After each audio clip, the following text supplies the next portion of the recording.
Trong mắt mọi người, đây là cựu hoàng tử phế vật. Lúc này, hắn tát vào mặt tất cả những ai coi thường mình. Hắn mạnh mẽ như một vị thần đang đến. Hãy phóng to khoảng 1.3x để có trải nghiệm tốt nhất. Hãy mở mắt ra, nhìn kiếm của ta. Mở ra thiên môn. Lẽ nào điện hạ có bí kíp ẩn giấu? Chuyện gì đã xảy ra thế? Tại sao bầu trời đổi màu? Tuy nhiên, điều mọi người không biết là lúc này, cựu hoàng tử không phải là cựu hoàng tử trước đó. Anh là thần vương điện chủ xuyên không từ thế kỷ 25. Điện hạ, ngài làm gì? Thả ta ra. Đặt ta xuống giường, điện hạ. Điện hạ, ngài định thịt ta sao? Đúng thế. Nếu quý vị xem trên điện thoại, hãy phóng to khoảng 1.3x để có trải nghiệm tốt nhất.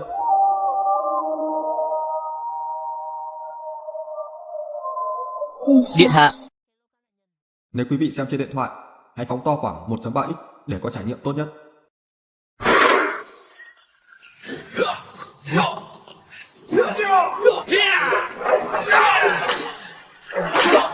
Mau trả lại ngọc huyết rồng, ta sẽ tha mạng cho.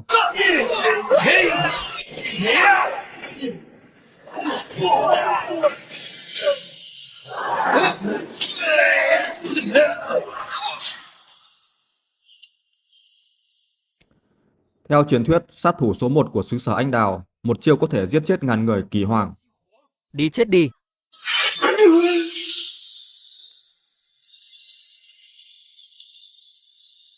Có được viên ngọc huyết, san bằng đan quốc chỉ là chuyện sớm muộn.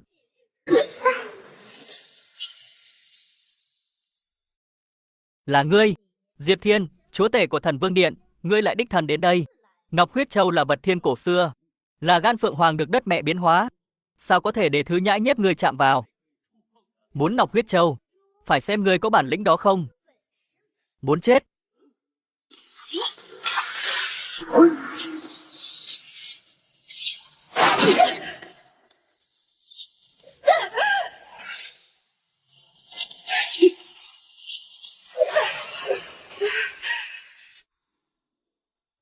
Thứ ta không có được, ngươi cũng đừng mong có.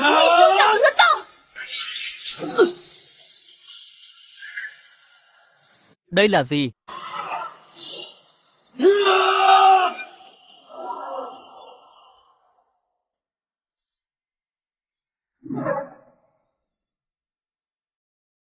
Phá hết đi.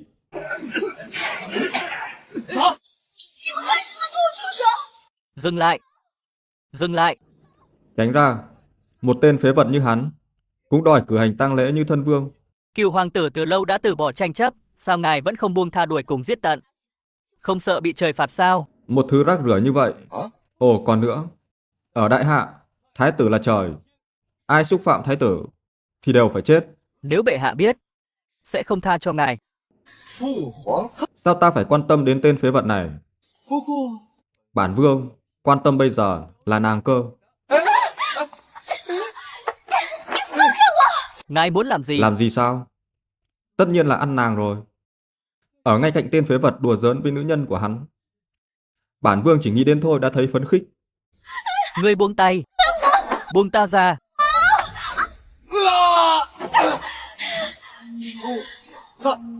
Rượu mời không uống. Minh Nguyệt, làm nàng đau hả? Đừng sợ, qua đây. Nào. Buông ta ra. Buông ta ra. Ngọc huyết này là cựu hoàng tử thưởng cho ta, nhìn thấy nó như thấy bệ hạ. Chỉ một viên ngọc vớ vẩn này dám lừa bản vương. Đừng nói là phụ hoàng đến, cho dù hôm nay thiên vương có đến, bản vương cũng không sợ.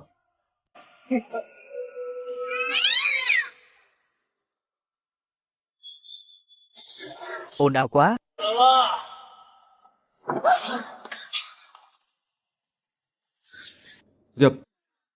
Diệp Thiên.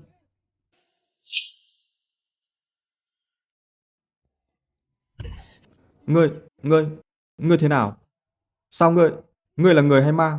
Cựu hoàng tử Diệp Thiên làm loạn triều cương. Từ hôm nay bị đuổi khỏi kinh thành, lưu giày đến Vân Châu, không gọi.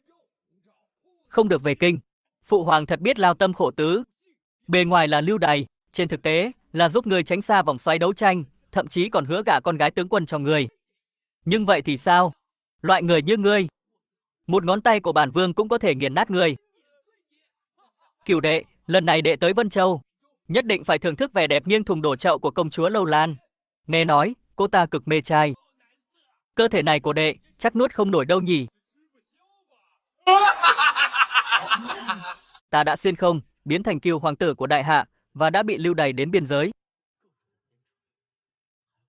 Còn bị đầu độc. Giỏi lắm, Diệp Thiên. Hóa ra ngươi đang giả vờ chết. Hãy nhìn bản vương. Dạy nữ nhân của ngươi cầm mic đánh vần. Cửu hoàng tử, cứu ta với. Hắn là phế vật, còn không tự cứu được mạng chó của mình. Nàng hãy ngoan ngoãn vâng lời ta. Bản vương tung hoành thiên hạ. Một mình thành lập Thần Vương Điện, tứ phương tôn kính, lại xuyên không vào một tên phế vật, đến nữ nhân của mình cũng không bảo vệ được. Cứu với. Hãy buông ta ra. Không biết sống chết. Nữ nhân của ta cũng dám. Phản rồi. Phản rồi. Người đâu? Bắt tên phế vật này giết cho ta. Tam hoàng tử, trong mắt ngài còn vương pháp không? Ngài dám diệt huynh đệ. Diệt huynh đệ? Bản vương diệt một tên phế vật huynh đệ cái gì? Đây là dọn rác. Tam hoàng tử, thiên đường có lối không đi, địa ngục không cửa lại bước vào. Nếu đã như vậy, cho ngươi đi gặp tiên tổ. Giết thứ phế vật này cho ta. Giết hắn.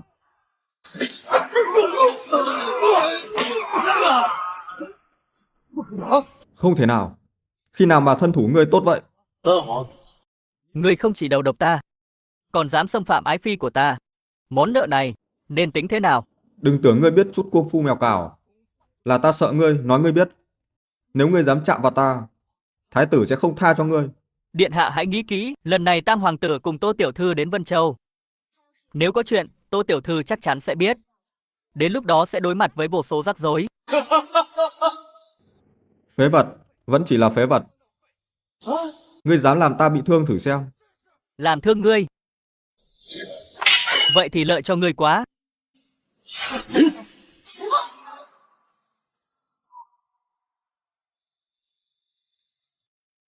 Thứ ta cần là mạng ngươi.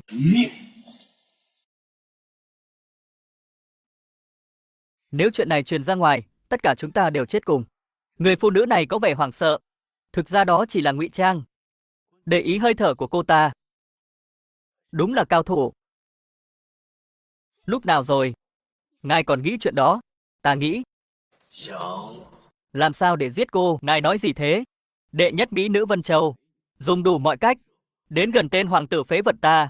Không đơn giản là ở bên ta mà còn để thu hút tên tam hoàng tử gian trá. Ta không biết điện hạ đang nói gì. Không biết. Xem ra, ngươi thực sự là một người phụ nữ yếu đuối. Tốt nhất cô nên thú nhận với ta. Nếu không thì, ta ở ngay đây. Ăn sạch cô. Muốn chết.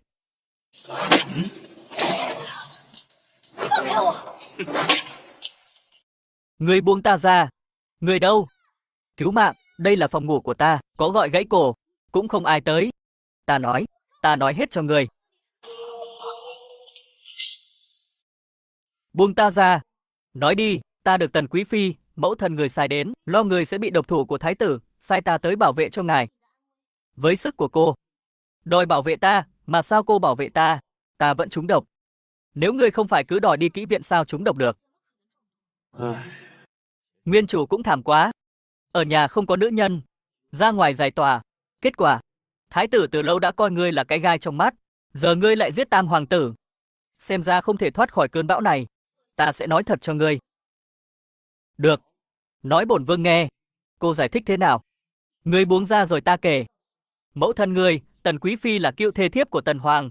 Trong những năm qua, đã thành lập được lực lượng mạnh nhất để phục hồi đất nước. Thần Cơ Các. Thần Cơ Các. Thần Cơ Các là giang hồ đệ nhất phái. Không chỉ thu hút một lực lượng lớn cao thủ võ lâm, còn nắm mọi thông tin thiên hạ. Không sai. Chủ nhân có lệnh. Nếu ngươi là viên ngọc sáng, Thần Cơ Các sẽ do ngươi kiểm soát. Giúp ngươi chinh phục tứ phương, Cửu Long đoạt ngôi. Không ngờ hiện đại, ta là thần vương, xuyên không về, không chỉ là Cửu hoàng tử đại hạ, còn là người nắm giữ thế lực mạnh nhất giang hồ. Thú vị đó. Ngươi muốn làm gì? Làm gì? Tự nhiên là làm, chuyện nam nữ nên làm. Chẳng phải ta đã nói hết rồi sao? Điện hạ. Đừng quên. Nàng là ái phi của bản vương. Người vô sỉ.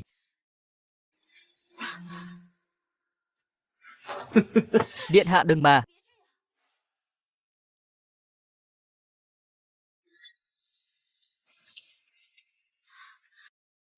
Diệp Thiên, tên bị ổi. Ta liều mạng với ngươi. Tối hôm qua, nàng hưởng thụ lắm mà. Đồ háo sắc. Hủy hoại trong trắng của ta, ngươi còn vô sỉ nói vậy. Ngươi dâng. Ta là vua ở Vân Châu. Nàng còn định sau này thả bà nam nhân khác sao? Ta. Diệp Thiên, tiểu thư Tô Chỉ Vi nhà ta đã đến, còn không ra nghênh đón. Không ngờ tới nhanh thế. Đưa nàng đi gặp vị hôn thê của ta. Tô Chỉ Vi. Nóng lòng muốn gả cho bổn vương vậy sao? To gan, tên hoàng tử phế vật, dám xúc phạm con gái của Long Hổ tướng quân Trần Quốc Công. Diệp Thiên, nếu ngươi bị bệnh, thì mau đi khám đại phu. Sao nào, bị ta nói trúng, nên tức giận vì xấu hổ. Tiểu tử, ngươi muốn chết. Một tên hoàng tử sa sút bị đẩy ra biên ải, lại còn mơ mộng lấy bổn cô nương làm phi. Đúng là mơ mộng hão huyền. Bổn cô nương không thèm tranh luận với tên phế vật người. Hôm nay bổn cô nương đến, chỉ có hai điều. Là tìm Tam hoàng tử đã mất tích ở Vân Châu. Tam hoàng tử? Tam hoàng tử đi đâu? Sao ta biết được? Lẽ nào ta ăn thịt hắn? Ngươi là tên phế vật sống được đến giờ, tất nhiên ngươi có thủ đoạn. Nhưng Tam hoàng tử là thân cận của thái tử. Nếu ngài ấy xảy ra chuyện, ngươi có 100 cái đầu cũng không đủ chặt. Tin ta đau quá. Vị hôn thê của bản vương lại lo cho đàn ông khác. Tô Chỉ Vi, cô phải hiểu cho rõ. Cô là hôn thê của bản vương. Hôn nhân đại sự của ta, do ta quyết định. Hôm nay ta đến đây để ngươi từ bỏ cái suy nghĩ này đi. Đây là điều thứ hai, ta đến đây vì hủy hôn. Cô phải hiểu cho rõ, hôn ước giữa chúng ta là do phụ hoàng và phụ thân cô quyết. Cô có tư cách gì? Tư cách? Tô Chỉ Vi ta 13 tuổi, dẫn quân đánh chiếm nước Hoa. 15 tuổi, viết một cuốn sách quân sự phi thường về binh khí. 18 tuổi, trở thành nữ chiến thần duy nhất đại hạ, nổi tiếng thiên hạ. Còn ngươi là cừu hoàng tử của đại hạ, vẫn có rúm ở vùng biên giới, chỉ biết ăn chơi chờ chết, kết hôn với ta. Ngươi xứng không? Ta còn tưởng cô có bản lĩnh gì, nói nhiều vậy. Nghe cũng thường thôi. Một tên hèn nhát chỉ biết sợ đái ra quần. Có mặt mũi gì mà coi thường người khác. Bỏ đi, nếu ngươi coi thường ta, có thể bảo vệ lòng tự trọng nhỏ bé của ngươi. Vậy ngươi cứ việc, hôm nay hôn ước này, ngươi muốn hủy thì hủy, không muốn hủy cũng phải hủy.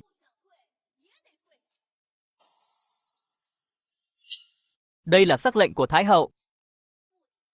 Ban cho ta, để hủy hôn với ngươi.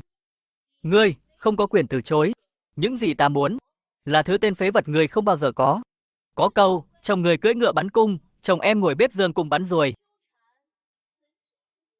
Một tên hoàng tử tội nghiệp, không rõ ngày nào sẽ chết trong cuộc đấu tranh giữa các hoàng tử. Ta không muốn làm cuộc phụ vì một tên phế vật như ngươi, vì vậy hôn sự này ta quyết định hủy.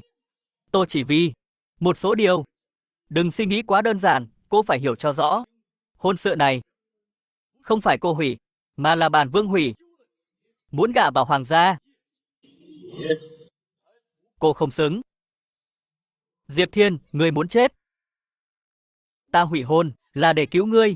Thái tử luôn lo sợ về hôn ước của chúng ta. Ta hủy hôn với ngươi là giúp ngươi tránh phân tranh. Không ngờ, ngươi lại không biết tốt xấu. Mau quỳ xuống xin lỗi tiểu thư. Nếu không, ta sẽ đánh chết ngươi.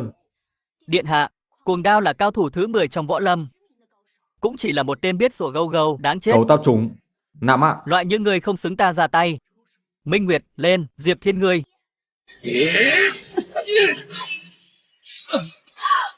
Ngươi tiến thêm một bước nữa, lập tức thành cỗ thi thể. Sao có thể? Sao tên cạnh phế vật này lại có một cao thủ như vậy? Sao có thể? Cuồng Đao là một trong 10 cao thủ võ lâm, sao có thể thua được? Bản vương dù gì cũng là cừu hoàng tử của đại hạ. Ngươi là cái thá gì? Tô Chỉ Vi, ta khuyên cô sau này, hãy cẩn thận đừng như thế này, đừng đi cùng hắn. Mạng mình không lo được thì bảo vệ được ai? Diệp Thiên, có vẻ như Tam Hoàng tử biến mất chắc chắn có liên quan đến người, để ta nhắc ngươi. Ngũ Hoàng tử đã dẫn theo 3.000 quân, đang trên đường tới đây. Cái gì? Ngũ Hoàng tử sẽ tới đây? Vậy nên, Diệp Thiên, hãy trân trọng mạng sống ngắn ngủi của ngươi. Chúng ta đi. Đợi đã, bản vương cho cô đi chưa? Thứ vô dụng bất tài như ngươi. Lẽ nào, ngươi còn muốn động đến ta? Đây là... Lâu Lan đã đến. Lửa chiến bốc cháy, cuộc chiến bắt đầu. Lâu Lan, lẽ nào đã tấn công? Tướng quân, công chúa Lâu Lan đích thân dẫn quân đến dưới kinh thành khiêu chiến. Đòi đưa ra Cửu Hoàng tử phục vụ làm trai bao. Nếu không sẽ dẫn quân tấn công vào Vân Châu. Chỉ là Lâu Lan thôi, dám đến Vân Châu chạy lung tung. Bản vương, lại muốn đi xem. Diệp Thiên, ngươi vội đi làm trai bao thế à? Đừng thách thức sự kiên nhẫn của ta. Biết điều thì câm miệng. Hạ Hầu Kiệt, đại quân Lâu Lan của ta đã áp sát. Hoặc giao nộp Cửu Hoàng tử, hoặc là để bách tính trong thành chôn cùng ngươi. Trước đây đại hạ ta đã tử tế tha cho Lâu Lan các ngươi. Ngươi lại lấy oán báo ân, lương tâm vất cho chó rồi sao? Đại hạ ngày nay bị Cửu Hoàng tử gây xáo trộn sinh kế của người dân. Lâu Lan ta làm vậy là để cứu người dân đại hạ khỏi dầu sôi lửa bỏng. Vô sỉ, những kẻ dám bước vào đại hạ ta đều chết. Những kẻ dám bước vào đại hạ ta đều chết. Tổng soái Vân Châu Hạ Hầu Kiệt bái kiến thiếu tướng. Cửu Hoàng tử, sao ngươi không nhanh tìm một góc trốn đi để giữ lấy mạng? Bản vương là Vân Châu vương, bảo vệ Vân Châu là trách nhiệm của ta. Trước đây Cửu Hoàng tử còn chạy nhanh hơn con chó. Nhìn body của Cửu Hoàng tử, sợ sẽ không chịu nổi 3 hiệp của ta. Nếu giờ ngươi quỳ xuống xin ta, ta có thể lui binh. Nếu ta từ chối thì sao? Vậy đại quân Lâu Lan của ta sẽ đột phá cổng thành. Vân Châu nhỏ bé của ngươi sẽ bị hủy diệt toàn bộ. Cửu Hoàng tử, đừng nói nhảm nữa. Thôi thì hy sinh cơ thể phế vật của ngươi để bảo vệ bách tính Vạn Châu tạm thời cũng đáng giá. Ta cần ngươi dạy ta làm việc sao? Quân địch tiến vào, ngươi là thống soái đã làm gì? Diệp Thiên, ngươi nghĩ chiến tranh là trò chơi à? Hai quân giao chiến là đấu về tiếp tế lương thảo và chi viện. Một lần bị đánh bại, toàn bộ Vân Châu sẽ thất thủ. Lúc đó, nhà cửa người dân tan nát, cuộc sống tan vỡ, máu chảy thành sông. Hạ hầu thống soái, ngươi phí lời với tên phế vật chỉ biết ăn chơi này cũng chẳng ích gì. Không có ích gì. Lãnh thổ đại hạ ta không nhượng bộ dù chỉ một tấc. Những người xúc phạm đến, ngay cả khi cơ thể chôn vùi chiến trường đại hạ ta, quyết không khom lưng. Đây vẫn là tên phế vật ăn chơi sao? Chẳng lẽ trước đây hắn che giấu? Xem ra, người không hèn nhát như lời đồn, chắc cũng không bất lực. Cửu Hoàng tử, hôm nay bổn công chúa sẽ dẫm đát lên sự kiêu ngạo của ngươi, trà đạp Vân Châu lần nữa, để xem thử cuộc sống của đại hạ mà ngươi nói không khom lưng là gì. Đây là cao thủ số 1 của Lâu Lan, Mạnh Đồ. Ngươi có 3 cơ hội để đánh bại hắn. Chỉ cần ngươi thắng 1, ta sẽ dẫn quân rút lui. Nếu như thua cả 3 trận, bổn công chúa sẽ dẫn quân ngay lập tức tấn công thành Vân Châu. Mợ nó, đại hạ hoàng triều ta sao có thể để muốn nước nhỏ như ngươi làm nhục? Diệp Thiên, nếu không phải do ngươi sao chúng ta có thể bị sỉ nhục lớn như thế này? Thứ phế vậy chỉ làm hỏng chuyện. Có thời gian chửi bới bản vương, sao không nghĩ cách rút lui kẻ địch? Bổn công chúa thích xem nhất mấy con chó to cắn nhau. Nếu ngươi có một cuộc chiến, bổn công chúa đỡ phải ra tay, như vậy cũng là một điều tốt. Lâu Lan tiểu tiểu, sao cô dám gây hấn? Hôm nay lão phu đích thân ra tay, cho cô xem lão phu lợi hại thế nào. Hạ hầu thống soái đích thân ra tay, thắng lợi như lấy đồ trong túi, ta thấy chưa chắc. Một tên phế vật ngươi dám nghi ngờ lão phu giết địch không tới vạn cũng vài ngàn, chỉ Lâu Lan nhỏ bé quan tâm làm gì? Ngươi đã thống nhất ai lên chưa? Nếu ngươi sợ ta, thì hãy nhanh đầu hàng. Mợ nó, hôm nay lão phu sẽ giết ngươi. Diệp Thiên, hãy mở to mắt ra, nhìn cho rõ. Chắc sẽ thất vọng thôi. Thứ ngu ngốc đáng chết, xem lão phu sẽ giết ngươi thế nào. Thứ ngu ngốc đáng chết, xem lão phu sẽ giết ngươi thế nào.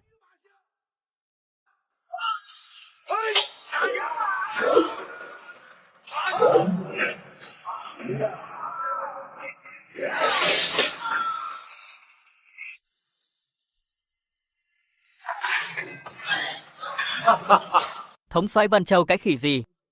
Còn không chịu nổi một đòn. Đại hạ các ngươi đều là đám phế vật. Còn không nhanh đầu hàng. Sao có thể, thống soái Hạ Hầu sao thua được? Tất cả vì ngươi, vì miệng quạ của ngươi. Ta vừa nói. Hạ Hầu không sánh bằng. 叶天， Câm miệng. Đại hạ bị sỉ nhục ở đây, ngươi còn nói điên rồ. Có còn là đàn ông không? Nếu cô muốn biết ta có là đàn ông, hãy đợi ta xử lý tàn cuộc này. Với bộ dạng này của ngươi, xứng đấu với Mạnh Đồ sao? Nếu ngươi muốn quỳ dưới chân ta đến vậy, chỉ cần qua đây. Tô Chỉ Vi, cô không phải đối thủ. Diệp Thiên, ngươi nói đủ chưa? Nực cười. Tiểu thư ta là nữ chiến thần. Lẽ nào phế vật ngươi thắng được? Tiểu thư hủy hôn với ngươi quả là đúng đắn. Đồ phế vật lại xứng với thiếu tướng sao? Sâu mọt của đại hạ. Bổn tiểu thư sẽ cho ngươi xem mây và bùn khác nhau thế nào. Rõ ràng là cô ta bị thương, còn muốn tỏ vẻ. Tô tiểu thư là nữ chiến thần của đại hạ, không thể nào thua được. Nam nhân đại hạ các người chết hết rồi sao? Lại cử một phụ nữ ra chiến đấu. Không biết sống chết.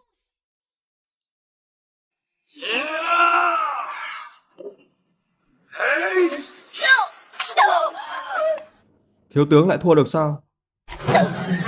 Tiểu thư bị thương từ trước, không thì sao thua được? Chỉ có chút bản lĩnh cũng xứng mệnh danh là nữ chiến thần. Chúng ta lấy đại hạ. Chỉ là chuyện sớm muộn. Tô Chỉ Vi, lùi xuống để bản vương. Phế vật, ngươi tình nguyện làm trai bao là cống hiến lớn nhất cho Vân Châu rồi. Kẻ bại tướng, còn dám nói thua lỗ. Diệp Thiên, ngươi... Các ngươi thảo luận xong chưa? Nếu không có ai lên, tòa thành Vân Châu này thuộc về Lâu Lan ta. Ta thấy chúng không còn ai. Chúng ta sẽ đi thẳng vào thành. Tiểu Lâu Lan, đừng nói nhảm nữa. Bản vương sẽ dùng một thanh kiếm đưa ngươi về Tây Thiên. Điện hạ. Diệp Thiên, mau lùi về, tiểu thư nhà ta còn không đấu lại. Ngươi không phải là đối thủ. Ngươi định nạp mạng à? Một hoàng tử vô dụng. Muốn thách thức cao thủ số 1 ở Lâu Lan. Diệp Thiên, ngươi muốn chết thì cứ nói thẳng. Hãy mở mắt ra cho ta, nhìn cho rõ.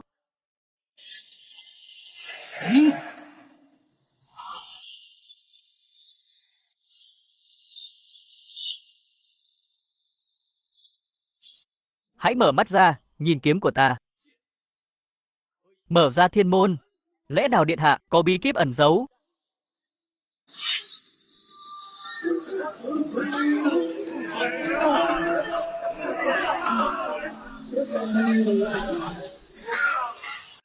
Lẽ nào Diệp Thiên thực sự có thể đánh bại Mạnh Đồ?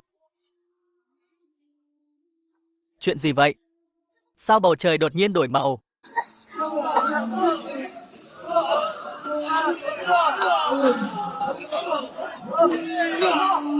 Thứ nhãi nhép giả thần giả quỷ. Ông mày đây.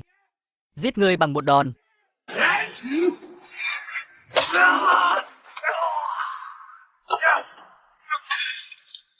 Cái gì? Sao Mạnh Đồ có thể thua tên phế vật này? Hắn thực sự hạ cao thủ số 1 Lâu Lan. Không thể nào.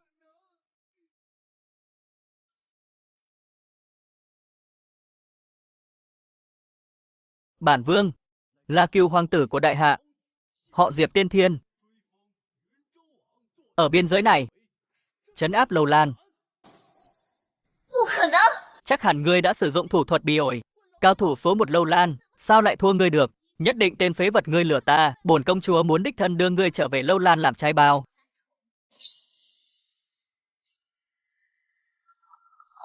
叶天， Là ngươi tự làm tự chịu. Công chúa điện hạ, tính tình tệ thế, cẩn thận ế tới già. Không phải việc của ngươi. Ta muốn xem dung nhan có thể nghiêng thùng đổ chậu. Ngươi mau cút ra.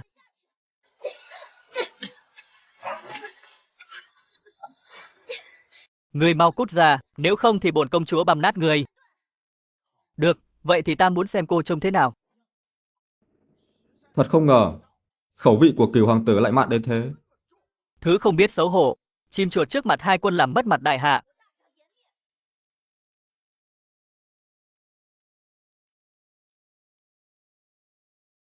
Mỹ nhân thế này mà đồn là nghiêng thùng đổ chậu. Xét về ngoại hình, cô ấy thậm chí còn hơn hẳn Minh Nguyệt. Về khí chất, còn hơn cả Tô Chỉ Vi. Tên háo sắc, cút khỏi đây, người đâu, giết hắn cho ta. Tiểu tử dám xúc phạm công chúa chúng ta đáng bị băm thành vạn mảnh. Đừng nói bản vương động vào công chúa của ngươi, cho dù bổn vương quẹt thẻ công chúa, Lâu Lan các người có thể làm gì ta? Diệp Thiên ngươi, sao thế? Tức giận. Lẽ nào công chúa đã quên cao thủ số 1 của cô chết thảm thế nào? Diệp Thiên, bổn công chúa nhận thua. Sự bất công ta phải chịu hôm nay, bổn công chúa nhất định đói ngươi trả gấp trăm lần. 退兵！ Hẹn gặp lại sau. Sung vậy sao? Trẻ vẫn thật là tốt. Chúc mừng điện hạ khởi đầu thắng lợi. Nếu không có ta và thiếu tướng làm tiêu tốn năng lượng của Mạnh Đồ, sao tên phế vật ngươi may mắn có được món hời này. Hai quân giao tranh, ngươi vẫn nghĩ tỏm tem công chúa. Tô Chỉ Vi, cô ghen à? Thứ phế vật ngươi xứng để ta ghen sao? Điện hạ, vừa rồi ở bên trong ngài làm cái gì vậy? Không làm gì cả. Tốt nhất là vậy. Nhanh dạo ra Tam Hoàng tử, nếu không, chờ chết đi, Tam Hoàng tử. Giờ hắn đã chết rồi. Mộ hắn đã xanh cỏ rồi. Diệp Thiên này điên rồi sao? Chuyện này nếu truyền ra ngoài sẽ chết không nơi chôn. Đồ phế vật, ngươi chỉ được cái thùng rỗng kêu to. Ta không có thời gian phí lời với ngươi, Giao Tam Hoàng tử. Ta có thể cứu mạng ngươi. Số phận của bản vương, cần cô bảo vệ sao? Diệp Thiên, sớm hay muộn ngươi sẽ trả giá cho sự kiêu ngạo này. Vậy bản vương, muốn chờ xem.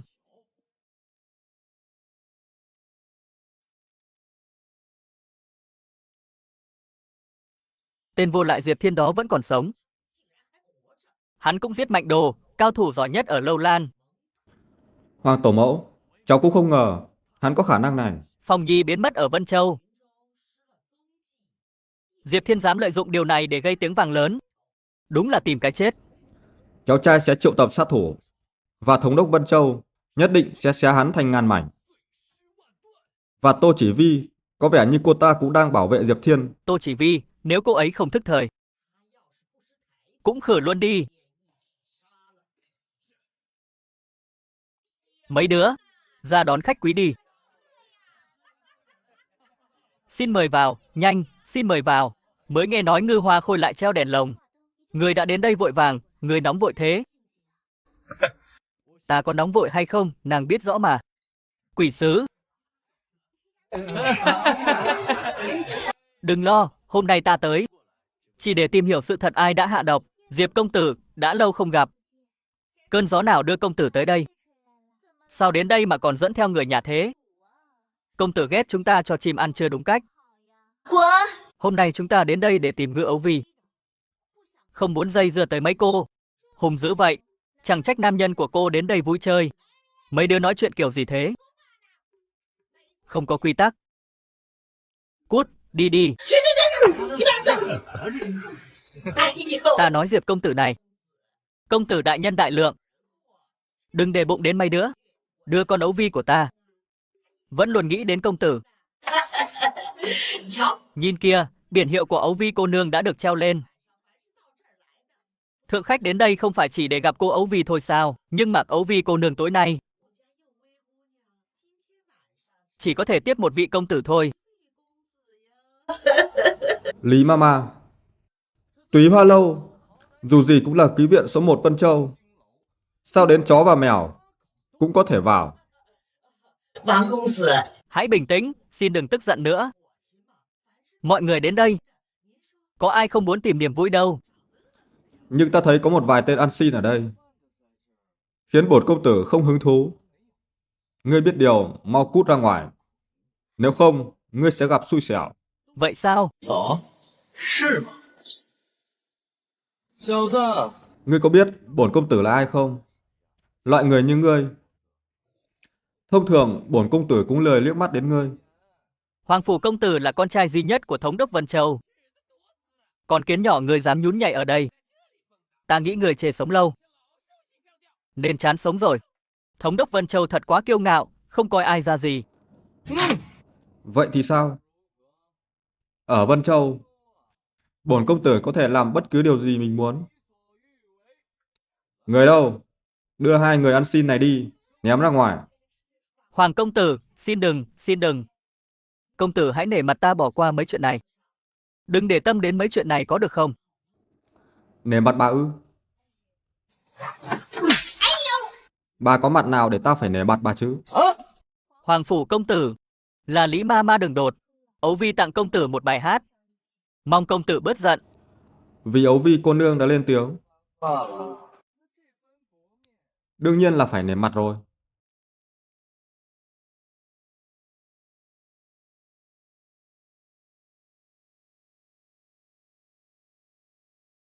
Ấu Vi đã tự biến mình thành kẻ ngốc. Hay. Không hổ danh là hoa khôi của Túy Hoa Lâu.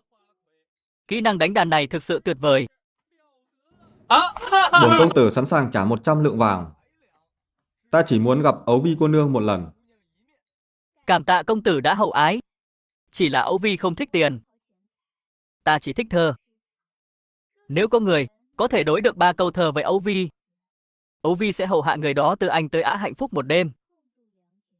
Thú vị đó, cô đại thích thơ ca thật đó. Điện hạ, ngài còn ngâm thơ được sao? Với ta, đối thơ chỉ là một kỹ năng nhỏ. Đọc bao nhiêu thơ cổ trong sách văn không phải là vô ích. Ấu Vi cô nương, bổn công tử học thơ từ khi còn nhỏ. Thường xuyên thích ngâm thơ và đối câu đối. Chắc chắn là đối lại vài câu thơ của cô nương. Không vấn đề gì. Được hay không vẫn còn là một dấu hỏi. Đừng tự dát vàng lên mặt. Rồi đến lúc không đối được sẽ mất mặt lắm. Tên ăn xin này. Sao ngươi dám nói vậy với Hoàng công tử? Ngươi chết chắc. Vậy bổn công tử hôm nay sẽ cho ngươi thấy thế nào là tài trí hơn người. Bụng đầy kinh luân. Được rồi, vậy thì hãy bắt đầu. Lạc Hà giữ cô vụ Tề Phi. Hóa ra là lời tựa của Vương Bột trong Đằng Vương Các Tự. Đây là thiên cổ tuyệt đối, lẽ nào Ấu Vi này cũng xuyên không? Hoàng phủ công tử, mau đối đi, mọi người đang chờ. Câu đối này của Ấu Vi cô nương tinh tế và khác thường. Bổn công tử vẫn cần phải suy nghĩ lại. Có rồi, giờ Ấu Vi cô nương xin hãy lắng nghe thật kỹ. Ngọn nến đỏ kèm một đêm xuân dịu dàng. Hoàng phủ công tử không chỉ đẹp trai mà còn tài trí hơn người. Ấu Vi cô nương, sao cô không nói gì? Có phải ấn tượng với tài năng văn chương của ta nên bị sốc rồi? Cô ấy thấy người ngốc, không thèm nói đó. Loại ăn xin mù chữ. Người có biết đối lại không? Bổn công tử đã học thơ từ còn nhỏ. 3 tuổi biết làm thơ. Bây giờ một tên phế vật ngươi ăn nói ngông cuồng. Ngươi chỉ ghen tị với tài năng văn chương của ta. Ghen tị với ngươi, thứ mù chữ. Người đâu? Lôi 2 tên ăn xin này đi. Đừng để hắn làm loạn. Ngươi thật to gan. Lại dám bẫy Vân Châu. Tại sao ngươi không hỏi? Ấu Vi cô nương có ý gì? Hoàng phủ công tử, xin lỗi. Ấu Vi, sợ là tối nay không thể ở bên công tử. Ngư Ấu Vi, cô cũng chỉ là một kỹ nữ. Đừng có rượu mời không uống. Không trả lời được. Bắt đầu trở nên vô lại. Ta không đối được. Lẽ nào tên phế vật ngươi đối được? Ngươi thực sự nói đúng rồi. Lại chém gió sao? Hôm nay bổn công tử nói luôn. Nếu ngươi đối được, bổn công tử gọi ngươi là cha. Nếu ta đối được, ngươi đừng nuốt lời. Nuốt lời. Lời bổn công tử nói ra như đinh đóng cột. Nếu ngươi không đối được, đừng nghĩ đến việc rời khỏi Túy Hoa Lâu. Được. Lạc Hà giữ cô vụ Tề Phi. Thu thủy cộng Trường Thiên nhất sắc.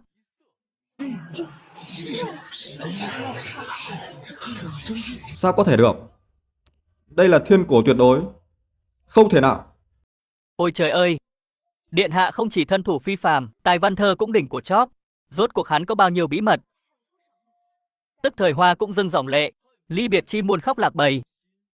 Lửa rừng cháy mãi không ngừng, gió xuân thổi tới mầm non lại trồi.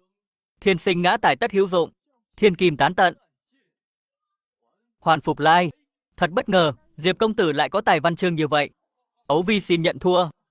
Xin mời Diệp công tử lên lầu nói chuyện. Thắng rồi điện hạ. Ngài làm đúng hết. Không thể nào. Tuyệt đối không thể nào. Nhất định là cô thông đồng với hắn ta. Không thì sao hắn có thể như vậy? Đây đều là thiên cổ tuyệt đối. Dù hắn có lợi hại đến đâu, không thể nào trong một khoảng thời gian ngắn như vậy đối lại được. Hoàng phủ công tử, Mấy câu đối này đều do cao nhân viết ra, Âu Vi cũng không đối được. Diệp công tử quả nhiên có tài. Mỗi câu trả lời đều tinh tế. Hình như ta vừa nghe ai đó nói, nếu ta đối được, sẽ gọi ta là cha. Đồ phế vật, đừng tự mãn, nói ngươi biết. Nếu ngươi dám lên lầu, dù chỉ nửa bước, ta sẽ khiến ngươi không thể sống sót, chết không được, sống cũng không sao.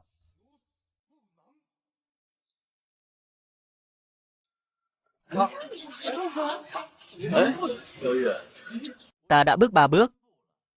Những gì ta muốn làm, dù Thiên Vương lão tử có đến, cũng không ngăn được. Bổn công tử muốn xem, hôm nay ngươi còn sống để rời khỏi Túy Hlâu Lâu không? Điện hạ, chúng ta làm vậy có hơi quá không? Lỡ như Hoàng Phủ dẫn người thì ta nên làm gì? Đến 1 giết 1, đến 2 giết 1 cặp. Ta muốn nói chuyện riêng với Ngư Âu Vi. Ngươi sợ ta làm trì hoãn chuyện tốt.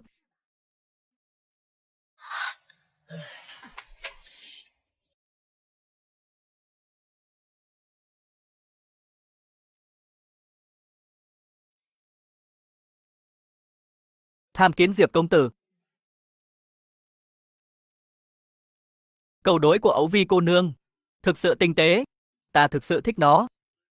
Chỉ là ta không hiểu ý nghĩa của một số câu. Muốn Âu Vi cô nương giác ngộ. Diệp công tử muốn hỏi gì? Âu Vi biết gì sẽ nói. Được. Cô si đối xin bù phụ chéo. Câu tiếp theo là gì? Có lẽ tài liệu giảng dạy khác nhau, có thể cô không biết. Vậy, rượu nút lá chui giá bao nhiêu? Chắc cô sẽ biết. Rượu nút lá chuối là rượu quốc dân, giá chắc cũng không cao lắm. Nô gia không biết giá. Lẽ nào cô không xuyên không? Diệp công tử đang đùa ta sao? Xuyên không là gì? Nô gia chưa bao giờ rời khỏi Túy Hoa lâu, càng chưa nghe nói đến địa danh xuyên không. Vậy những câu đối đó là ai viết hay ai nói với cô?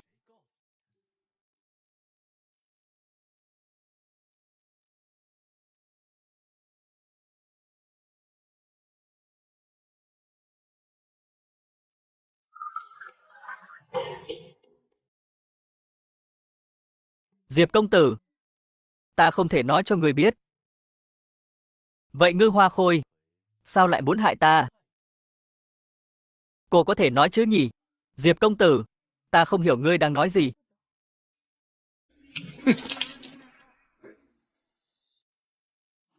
Tại sao cô luôn muốn hại ta? Diệp công tử, ngươi đang nói gì vậy? Hãy tha ta ra. Ngươi hạ độc ta lần trước, lẽ nào không phải cô? Diệp công tử, ngươi buông ra, xin hãy tự trọng. Tự trọng sao? Cô đã đầu độc ta nhiều lần, còn nói ta tự trọng.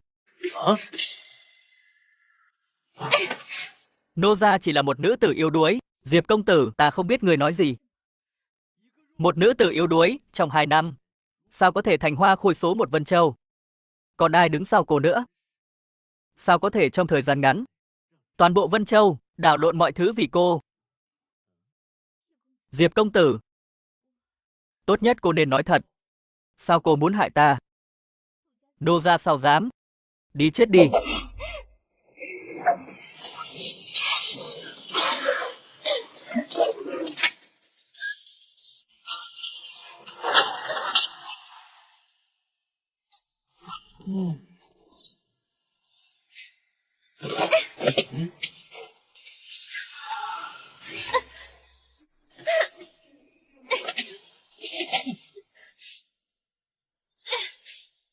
Cho đến bây giờ, cô vẫn muốn giết ta. Cô nghĩ mình có cơ hội không? Lũ đại hạ đáng chết. Dù ta không thể giết ngươi, sẽ còn hàng ngàn người đến để giết ngươi. Ngươi và cậu hoàng đế đó cùng chết đi.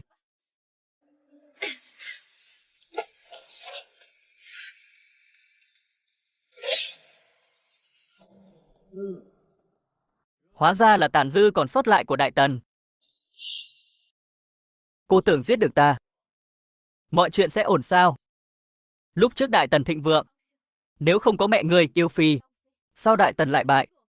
300 vạn quân bị hạ hoàng đế chôn sống và giết chết, mẹ ngươi cũng lọt vào tay hạ hoàng đế, sinh ra một người như ngươi không đáng chết thì còn ai?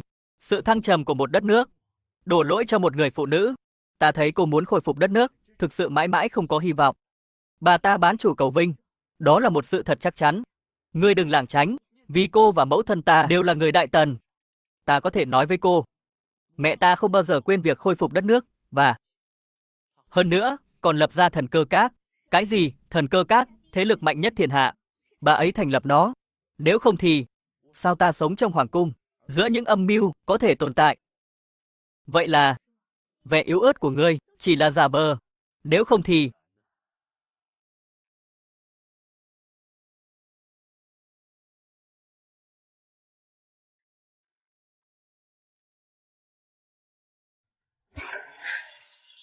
điện hạ, ngươi muốn làm gì ta? Cô đã giết ta rất nhiều lần. Tất nhiên là ta muốn lấy chút tiền lãi. 殿下， Âu Vi vẫn chưa bị ai quẹt. Không sao. Bản vương sẽ rất dịu dàng.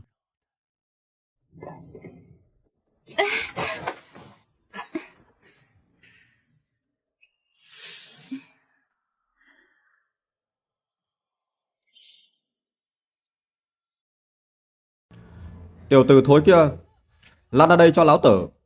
Có người thực sự muốn tìm cái chết. Hoàng phủ công tử, Hoàng phủ công tử. Ngươi đang làm gì thế? Làm gì à? Ta là con trai của thống đốc Vân Châu, muốn vui vẻ chút mà phải chịu nhục thế này.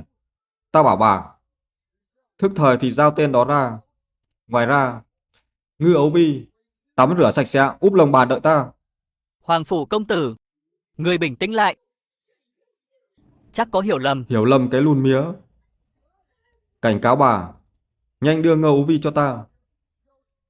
Nếu không thì, các ngươi, tất cả đều phải chết. Hoàng phủ Ngọc.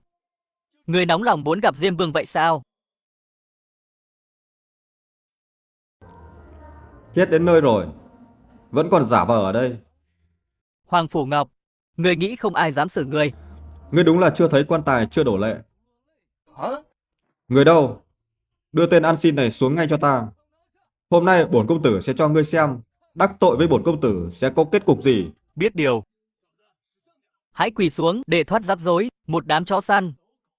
La hét ở đây. Hoàng phủ Ngọc, ngươi là con trai của thống đốc Vân Châu lại tác oai tác quái.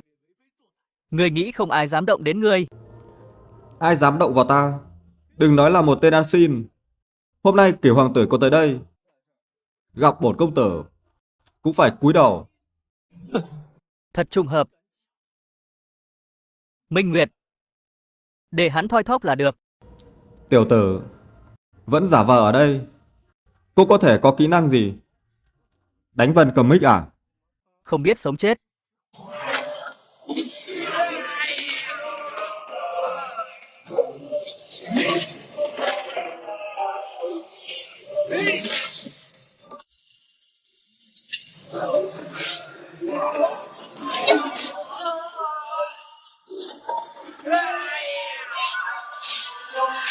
Cái mõm này của ngươi giữ lại cũng vô dụng.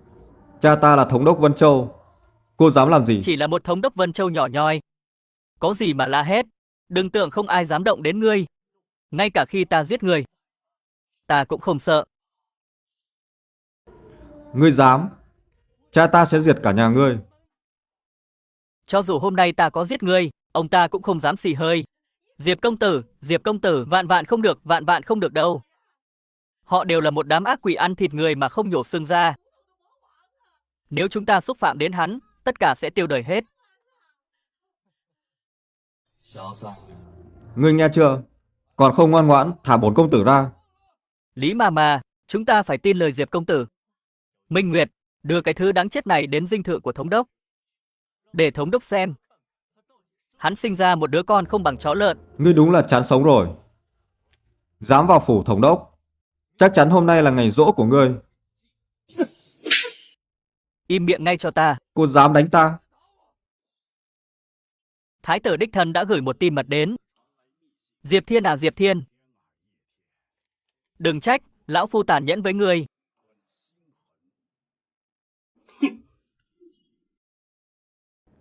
Lão gia không hay rồi. Làm gì mà vội vàng vậy? Không biết nơi này không được tùy tiện. Không hay rồi. Cửu hoàng tử Diệp Thiên trói thiếu gia, mang đến nhà, muốn giải thích. Thật là vô lý, lão phu không gây rối cho hắn thì thôi. Hắn lại tự mình đến cửa. Đúng là tìm cái chết. Đợi cha ta về. Đồ phế vật ngươi, chỉ có con đường chết. Vậy thì ta sẽ chờ xem. Thứ phế vật. Ta không nghiền nát ngươi cho chó ăn. Ta thề không làm người. Tên ngốc. Bình tĩnh lại. Cựu hoàng tử, trước khi đến, sao không thông báo cho ta? Vi thần sẽ nghênh đón từ xa. Tham kiến cựu hoàng tử. Cái gì? Ngươi là Cửu hoàng tử? Hoàng phủ đại nhân đúng là bận rộn nhỉ. Để ta đợi lâu vậy. Cựu hoàng tử cứ đùa. Không biết khuyển tử đã xúc phạm cựu hoàng tử ở đâu. Sao lại bị đối xử thế này? Chỉ là một hoàng tử vô dụng. Nhanh bắt lấy hắn, khử hắn luôn đi. Ngươi lại dám kiêu ngạo. Ta cắt lưỡi ngươi. Cựu hoàng tử, đừng có quá phận. Ngọc Nhi chỉ là một đứa trẻ, vuốt mặt phải biết nể mũi. Ngài sỉ nhục thế này, không coi bản quan ra gì sao? Giỏi cho một đứa trẻ 20 tuổi. Còn nữa, bản vương có cần phải để mặt ngươi không?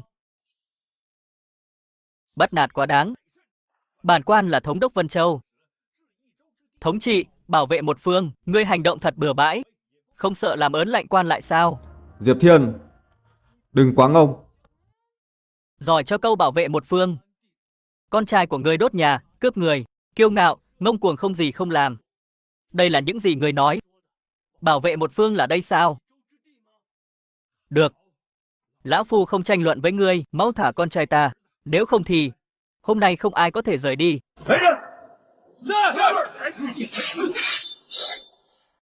Điện hạ, làm ầm ĩ không thích hợp.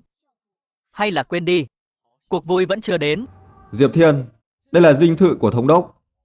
Nếu ngươi dám kiêu ngạo ở đây, hôm nay chắc chắn ngươi sẽ chết. Những người nói với ta vậy, chưa ai còn sống. Làm gì đấy? Nhanh cản hắn lại. Có thể chết trong tay bản vương là vinh hạnh của ngươi, Ngọc Nhi. Điện hạ, tiểu tử đáng bị băm nhỏ. Diệp Thiên, lão phu phải khiến ngươi nợ máu trả bằng máu. To gan lắm. Các ngươi muốn phạm thượng, chĩa mũi kiếm vào bản vương.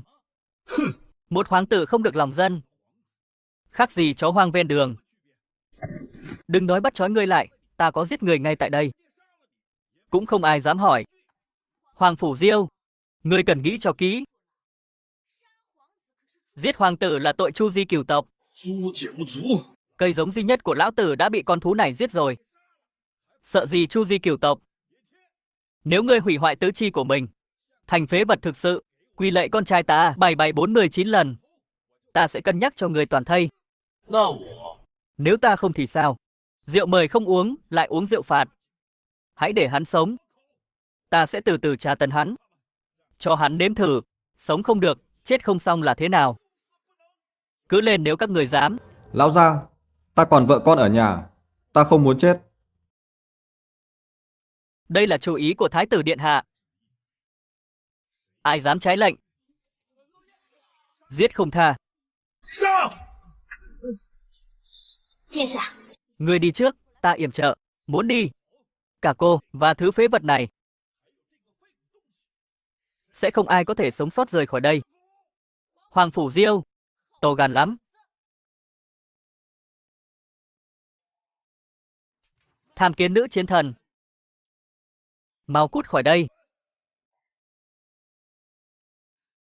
Điện hạ, ngài ổn chứ? Tô tiểu thư, chúng ta lại gặp nhau. Là ngươi, Tô Chỉ Vi. Cô cũng muốn tham gia vào sao? Hoàng phủ Diêu, người to gan lắm. Hoàng tử mà ngươi cũng dám động vào. Con thú này đã hại chết con trai ta. Ta là một người cha, sao có thể đứng yên mà không báo thù? 报仇！ Thành tích của con trai ngươi. Ở kinh thành, bổn cô nương cũng nghe nói.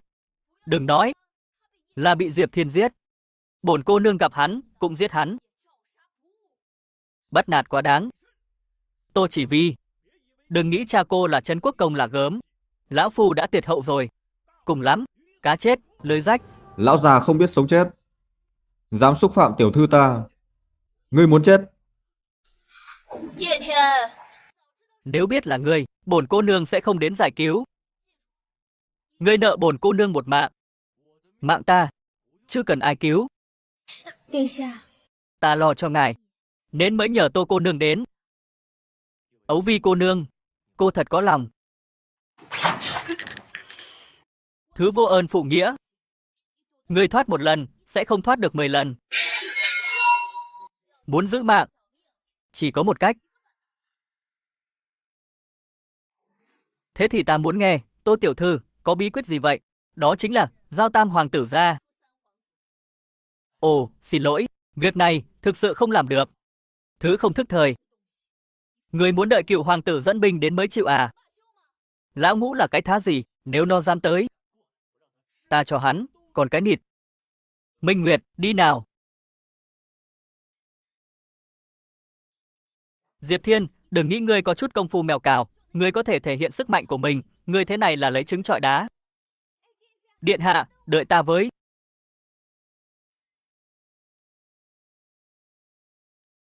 Ngư Ấu Vi, sao cô đối với điện hạ lại quan tâm nhiều vậy? Lẽ nào là cô thích điện hạ?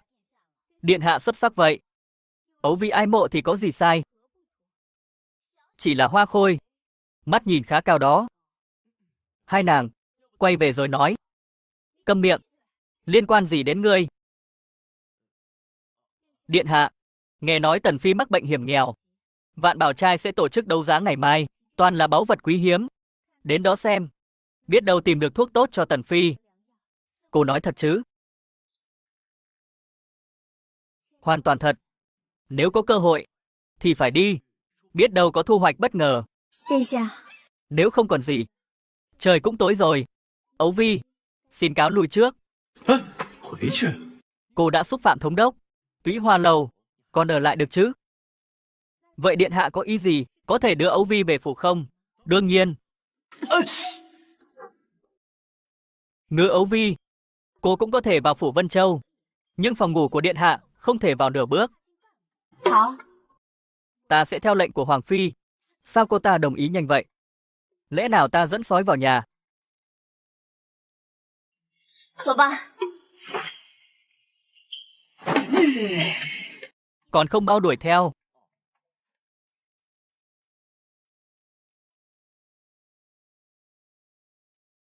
Thế nào, đã sắp xếp xong chưa? Nếu người dám dẫn gái về nhà nữa, hãy cẩn thận ta thiến ngươi. Ghen rồi sao? Điện hạ nên chú tâm vào khôi phục đất nước. Đừng chìm đắm vào nữ sắc, nữ nhân như vậy sẽ chỉ ảnh hưởng đến sự nghiệp phục quốc. Chìm đắm vào nữ sắc là sai. Nhưng bản vương mê đắm ái phi của mình, không sai đâu nhỉ?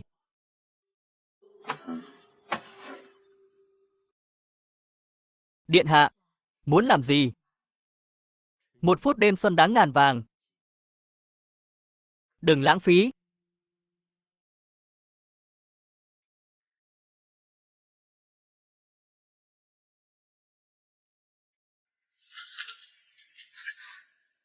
Điện hạ, lần này hãy nhẹ nhàng.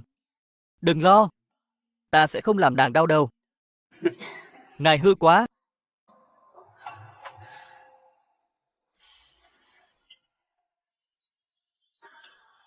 Ngư Ấu Vi, ngươi không được bỏ cuộc. Lâm huynh, bảo vật cuối cùng của ngày hôm nay được thu từ vùng hoang dã cực Bắc, song sinh tuyết liên, chỉ cần ngửi mùi hoa đã có thể chữa bách bệnh. Vớ vẩn, rõ ràng bảo vật cuối là huyết long châu, phải dùng mạng của cả trăm thợ săn mới lấy về được. Chỉ là một nhóm, mấy tên nói nhiều chém gió mà thôi. Minh Nguyệt, nàng biết gì rồi? Ta nhận được tin mới nhất. Vạn Bảo Trai gần đây đã có được huyết long sâm vô song. Truyền thuyết có thể chữa bách bệnh, cải tử hồi sinh. Hôm nay ở đây sôi động quá. Sao có thể thiếu Âu Dương Lôi ta? Trời ơi, người đứng đầu gia tộc lớn nhất ở Vân Châu, Âu Dương Lôi cũng đến, Tàu Dương Lôi đến. Thì chúng ta làm gì có cửa? Ra vẻ quá. Điện hạ, tốt nhất nên nói ít. Âu Dương Lôi, có thái tử đứng sau, tam hoàng tử. Có lẽ lần này, để hắn đến đây vì huyết long sâm này không được rơi vào tay họ. Là cô ấy. Điện hạ, người biết người đó là người quen cũ, hóa ra lại là tên hãm gái đó. Tiểu thư, có muốn đích thân ra tay không? Không cần. Mục đích đến đây là huyết long sâm. Không thể để nó rơi vào tay hoàng tộc Hạ Quốc. Các vị khách quan, ta là người chủ trì cuộc đấu giá này. Nhã Phi, Nhã Phi, Nhã Phi. Cảm vị khách quan đã hậu ái. Món hàng đầu tiên của Vạn Bảo Trai là một thanh thần kiếm do thần rèn Xuân Thu Tử rèn ra. Long tích? Cái gì? Vậy mà lại là long tích? Đó là món đồ cuối đời của Xuân Thu Tử. Đúng, phải mất hơn 60 năm mới đúc được long tích. Xuân Thu Tử từng nói, người có thể rút được kiếm, nhất định là anh hùng. Hấp dẫn đó. Còn chuyện thú vị này sao? Xứng đáng với long tích kiếm. Chỉ có bệ hạ và thái tử điện hạ. Long tích kiếm này, Âu Dương gia ta nhất định phải có được nó. Âu Dương gia chủ, bình tĩnh, đừng nóng vội. Âm thanh của rồng gầm, kiếm này có tâm linh, đúng là thần kiếm. Kiếm này thiêng vậy, kiếm chưa rút ra, lại phát ra tiếng, lẽ ra điện hạ phải mua thần kiếm từ lâu rồi. Với khả năng kiếm tiền của thần cơ các, mua toàn bộ Vân Châu, cũng dư sức. Thứ bản vương thích, sao phải mua? Dùng tiền, chỉ làm vấy bẩn nó. Người không ra vẻ thì chết sao, thanh kiếm này. Tặng, không bán. Vạn Bảo Trai ta, được con cháu tổ tiên Xuân Thu Tử ủy thác. Nếu tìm được, người có thể rút thanh kiếm này. Các vị khách quan, có ai muốn thử không? Có ta cũng sẽ thử. Chỉ là một lũ phàm phu tục tử cũng dám chạm vào thần kiếm. Long tích kiếm này, chỉ có thái tử và bệ hạ mới xứng sở hữu. Âu Dương Lôi, người định công khai cướp lòng tích kiếm sao? Cửu hoàng tử. Thảo dân bái kiến Cửu hoàng tử. Âu Dương Lôi, gặp bản vương. Sao không quỳ? Thú vị đấy.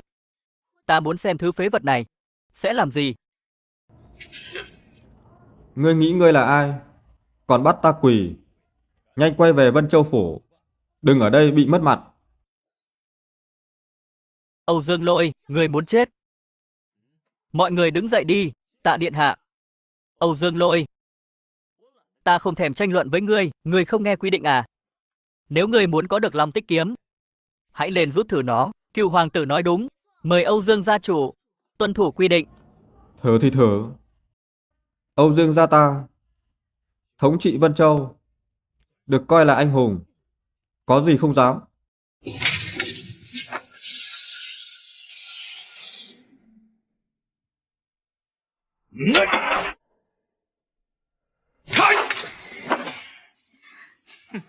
Âu Dương gia chủ lại không rút được kiếm, xem ra không có duyên rồi.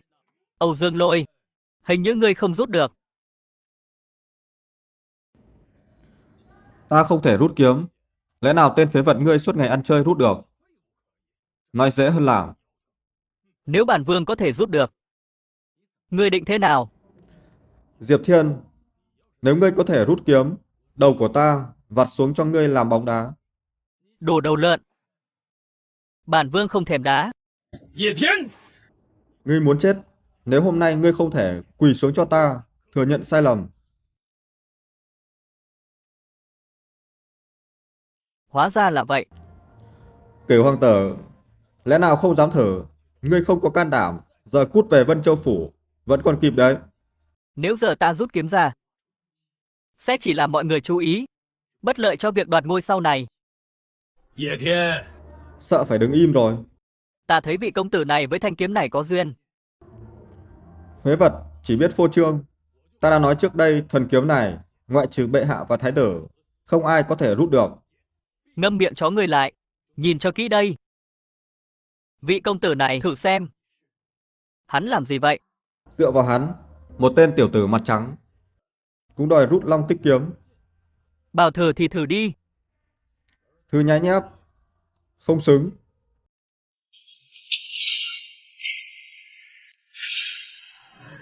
Cái gì vậy? Rút ra rồi. Thực sự đã rút được long tích kiếm. Chúc mừng công tử. Không thể nào. Đây là lừa đảo. Long tích kiếm không thể để một tên ngốc nhận làm chủ. Im miệng chó lại, người đã thử không được. Còn nói là giả. Giao Long Tích kiếm cho ta.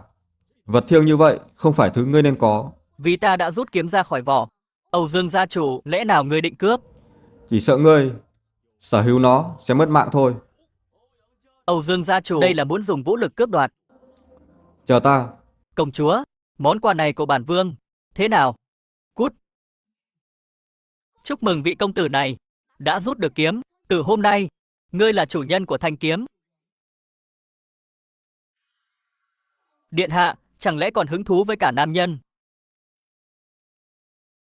Đây là món bảo vật cuối cùng hôm nay. Huyết Long Sâm vô song. Hẳn tất cả quý khách cũng biết giá trị của Huyết Long Sâm. Vậy giá khởi điểm của nó từ 10 triệu lượng, giá tăng mỗi lần ít nhất 100 vạn.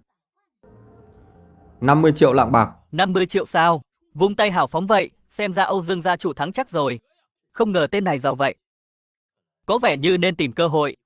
Lấy tiền của hắn, ta trả 5 triệu rách hoàng kim.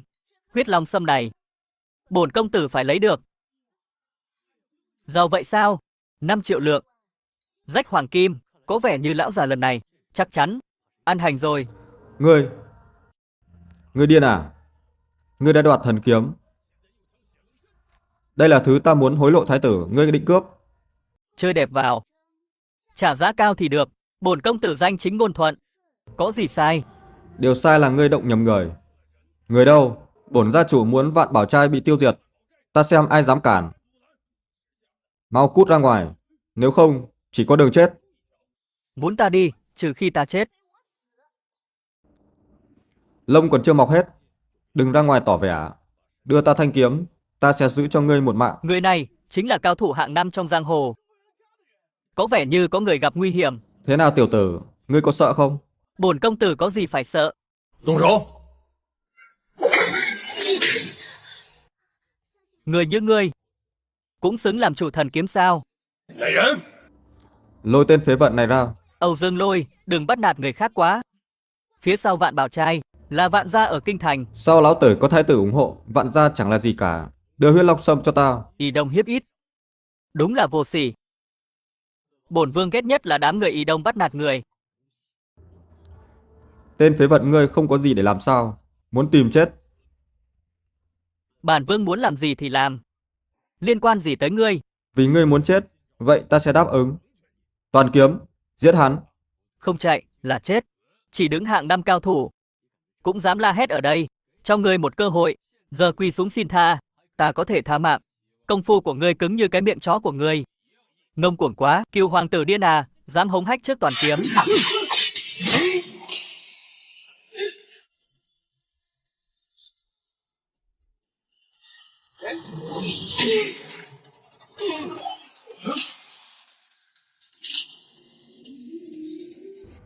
Động thủ đi.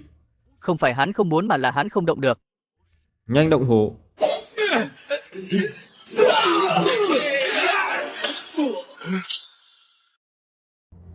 Sao có thể? Ngươi biết dùng yêu pháp. Diệp Thiên, phế vật trốn sau lưng nữ nhân. Hoàng gia đã hoàn toàn xấu hổ vì ngươi. Âu Dương Lôi, giờ ngươi có thể rời đi, hoặc là ở đây chịu chết. Tam hoàng tử ở Vân Châu, ngươi không dám động đến ta. Ngốc như ngươi.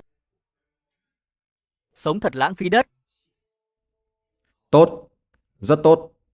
Ta xem ngươi kiêu ngạo đến mức nào. Trả lại long huyết lầm cho ta. Hãy coi đây là lời cảm ơn của cô, tên bỉ ổi. Đây là 5 triệu lượng vàng đó. Để có được một lần ngươi ra tay đắt vậy sao? Ta không tiết lộ danh tính của cô đã là món quà rồi. Còn dám mặc cả với ta. Ngoài ra, cô sắp chết rồi, còn quan tâm đến vật ngoài thân làm gì? Lại dám nguyền rủa công chúa, muốn chết. Công chúa, ngươi sao vậy?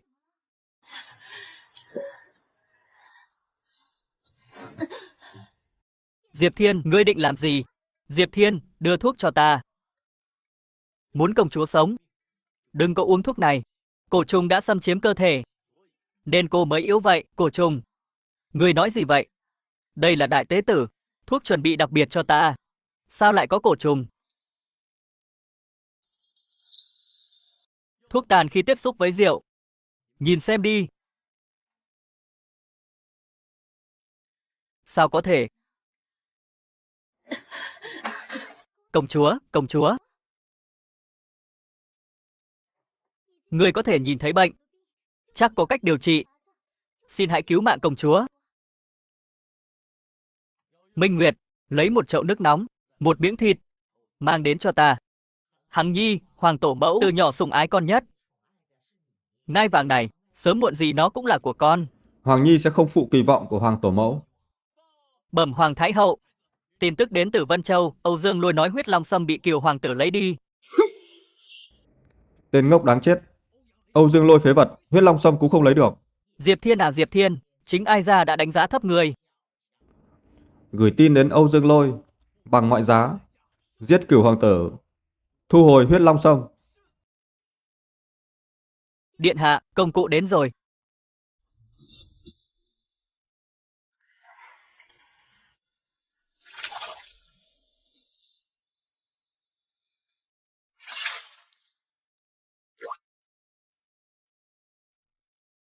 Trời ơi! Sao lại có nhiều cổ trùng vậy? Vài ngày nữa, cổ trùng lan đến tim. Thần tiên cũng không cứu được. Hiện giờ đã loại bỏ hết. Trong thời gian này, sức khỏe sẽ yếu. Cô cứ tạm thời ở lại đây. Cảm ơn Điện hạ đã cứu mạng. Điện hạ còn biết cả y thuật. Còn bao nhiêu bí mật nữ giấu ta? Vị công tử đó là ai? Điện hạ, sao lại quan tâm nhiều vậy? Cô ấy là công chúa Lâu Lan. Cái gì? Công chúa Lâu Lan? Không phải cô ấy sống nghiêng thùng đổ chậu sao? Và cô ấy là kẻ thù của chúng ta. Sao lại cứu cô ta? Muốn thành đại sự. Đã đến lúc tập hợp, tất cả sức mạnh có thể được tập hợp. Âm Phong, đường chủ thần cơ các. Tham kiến thiếu chủ. Đến khá nhanh đó. Cái gì mà thiếu chủ? Chỉ là phế vật không xây nổi bức tường. Long Xuân, ngươi không đủ tư cách để đánh giá thiếu chủ. Chỉ là phế vật. Ngươi coi trọng vậy sao? Long Xuân, ngươi có điên quá không? Lão Phu là cao thủ của một võ đường. Sao có thể thuần phục một tên phế vật tệ hơn mình? Long Xuân, đừng có quá phận. Cẩn thận kiếm của ta lấy đầu ngươi. Trong số 3 võ đường, đây là đường chủ kiêu ngạo nhất. Sức mạnh của hắn cũng thuộc dạng tốt. Bản vương chỉ hỏi ngươi muốn đầu hàng hay là chết. Danh con, muốn lão tử thuần phục.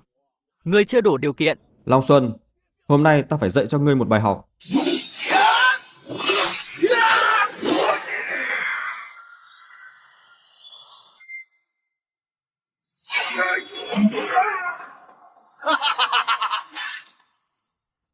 Âm Phong, đạo lý bướm khôn bướm đậu lên đầu con chim. Ngươi không biết là... Long Xuân, tiểu nhân bất trung bất nghĩa. Nhanh giao ra thần cơ lệnh, ta tha mạng cho. Long Xuân, nếu ngươi tiếp được 3 chiêu của ta sẽ không giết ngươi, phế vật cứng đầu. Giờ ta sẽ đưa ngươi lên đường. Cẩn thận.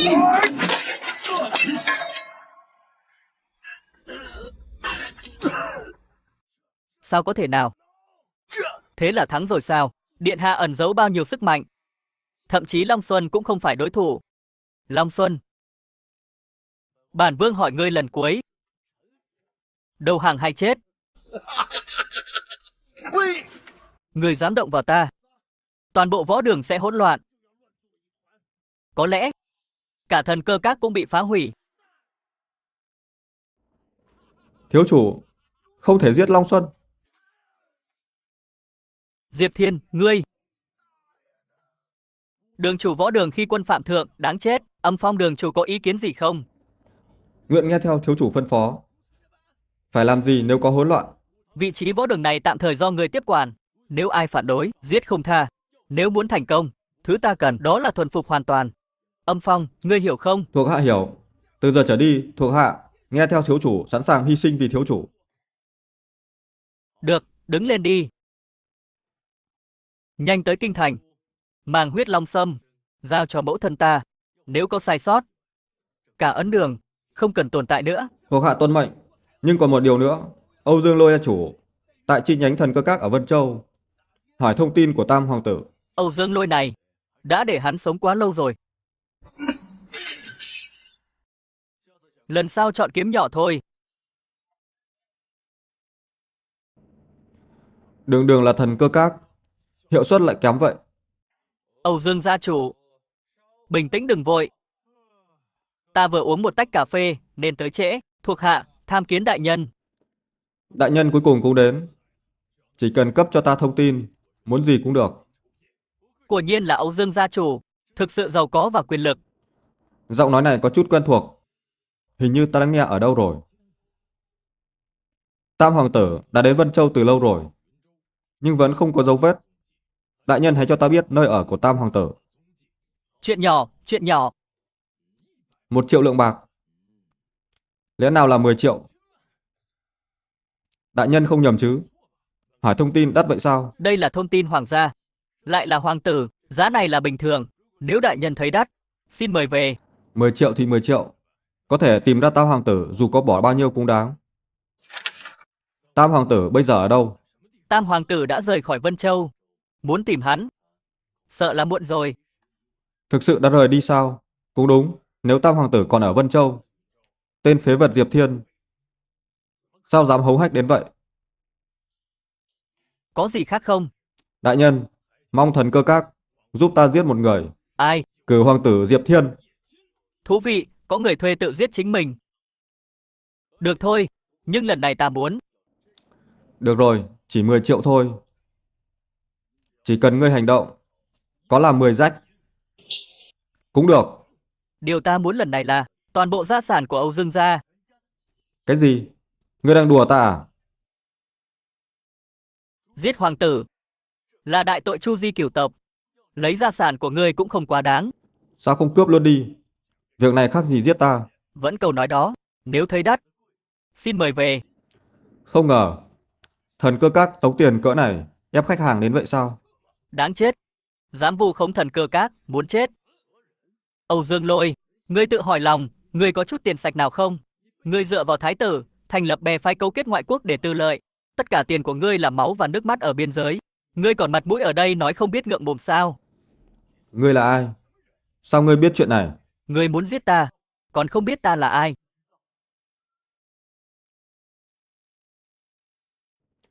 Là ngươi. Sao có thể là ngươi? Không giả vờ nữa. Bản vương không chỉ là cửu hoàng tử đại hạ. Vân Châu Vương, ta cũng là thiếu chủ của thần cơ các. Đồ phế vật. Là thiếu chủ của thần cơ các. Hoàn toàn không thể. Ngươi xảo quyệt. Hóa ra là ngươi đang giả vờ. Nếu thái tử điện hạ biết, nhất định để ngươi chết không có chỗ chôn. Ngươi nghĩ có khả năng hắn phát hiện ra sao? Lẽ nào ngươi muốn giết người diệt khẩu? Ngũ hoàng tử ngày mai sẽ đến Vân Châu. Ngày tốt đẹp của ngươi đã hết. Doanh nhân giàu có Vân Châu Âu Dương Lôi câu kết ngoại bang, khiến dân chúng đại hạ thương vong vô số. Thông đồng với thái tử âm mưu hại chết dòng máu hoàng gia, phải chịu tội tử hình, trảm tại chỗ. 叶天，你敢死来人！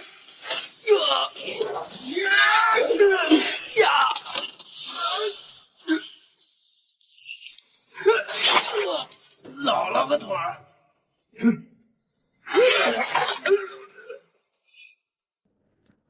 Âm Phong tham kiến thiếu chủ. Âm đường chủ nên làm gì? Người biết rõ nhất. Thuộc hạ hiểu. Âu Dương gia sẽ biến mất hoàn toàn. 殿下， Ngũ hoàng tử ngày mai sẽ đến Vân Châu, nên làm gì?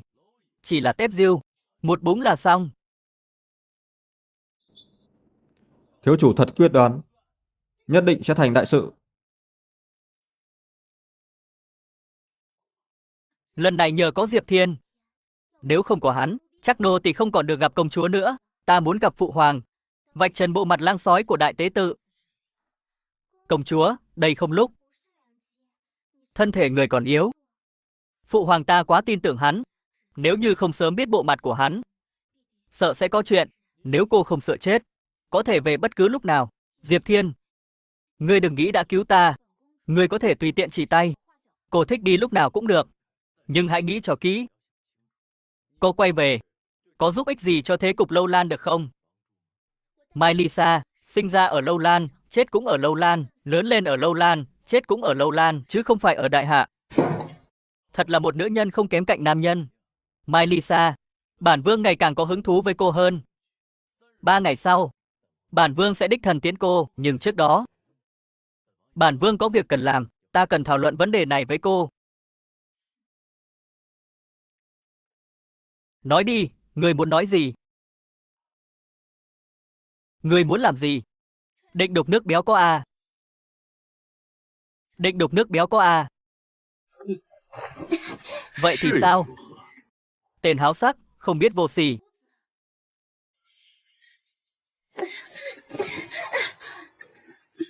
Công chúa, bản vương đích thần đến. Có hai việc cần thảo luận. Thứ nhất, muốn cùng cô thành lập liên minh. Khi một bên gặp khó khăn, bên kia phải giúp đỡ. Dựa vào ngươi. Ngươi không cảm thấy buồn cười sao? Tuy ngươi là hoàng tử, nhưng là hoàng tử phế vật. Ngươi có thể làm gì để giúp ta? Hợp tác với ta, cô sẽ không thiệt khả năng của ta. Ngoài sức tưởng tượng của cô, nếu không thì ta không thể dễ dàng giết tam hoàng tử. 什么？ Ngươi giết cả huynh đệ của mình. Nếu ta không giết hắn, hắn sẽ giết ta. Ngươi quá đáng sợ. Còn điều thứ hai thì sao? Điều thứ hai, giữa ta và công chúa có hiểu lầm, cần phải thành thật với nhau. Ngươi muốn làm gì? Vô sỉ, công chúa, giờ nàng đã đóng dấu. Từ giờ trở đi, nàng là người của ta, một kẻ vô lại. Cút. Điện hạ. Ngũ hoàng tử dẫn đầu lực lượng sát thủ đã vào phủ thống đốc. Xin chỉ thị của điện hạ. Cuối cùng cũng đến. Ngũ hoàng tử, cái thứ phế vật Diệp Thiên ngày càng vô pháp luật. Không chỉ mâu thuẫn với Âu Dương gia, còn giết con trai ta. Ngũ hoàng tử, ngài phải làm chủ cho chúng ta. Bản vương chắc chắn sẽ giúp ngươi. Đa tạ ngũ hoàng tử, thần sẵn sàng phục vụ ngũ hoàng tử và thái tử điện hạ. Đến chết thì thôi. Bản vương và thái tử điện hạ sẽ không xử tệ với ngươi, lão Ngũ. Phụ hoàng vẫn chưa chết, nóng lòng lập đảng phái mưu lợi. Diệp Thiên, đến giờ ngươi vẫn chưa hối cải. Hôm nay, ngươi sẽ phải trả giá cho cái chết của con trai ta. Hối cải? Bản vương chỉ giết một tên súc sinh, sao phải ăn năn? Phế vật. Tam ca mất tích, ngươi không hỏi thăm, còn khiêu khích coi thường mạng người.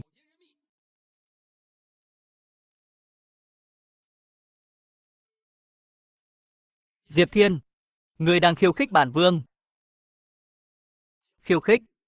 Sao ta phải đi chơi môn chập chó?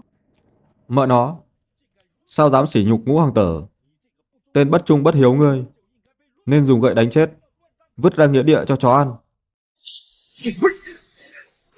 Huynh đệ ta nói chuyện, khi nào đến mõng chó người xen vào? Diệp Thiên, quên nói với ngươi, thể hiện thì cũng cần bản lĩnh. Diệp Thiên, sao không quỳ xuống tiếp chỉ? Bản vương sẽ không chấp nhận thánh chỉ này.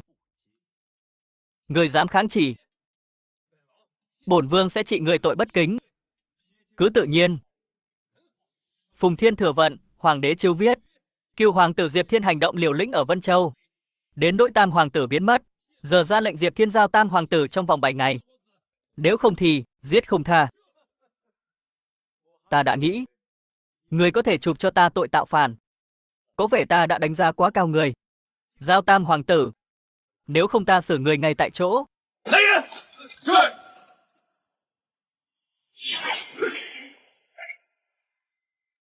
Điện hạ, chúng ta. Lão Ngũ, ta khuyên ngươi, tốt hơn là để người của ngươi bình tĩnh lại. 否则， Nếu không hậu của tự chịu. Diệp Thiên, trong đầu ngươi có cái quái gì vậy? Bây giờ ngươi không nghe lời ngũ hoàng tử, chỉ có con đường chết. Bắt tên phế vật này lại, dùng hình thẩm vẫn cho ta. 是。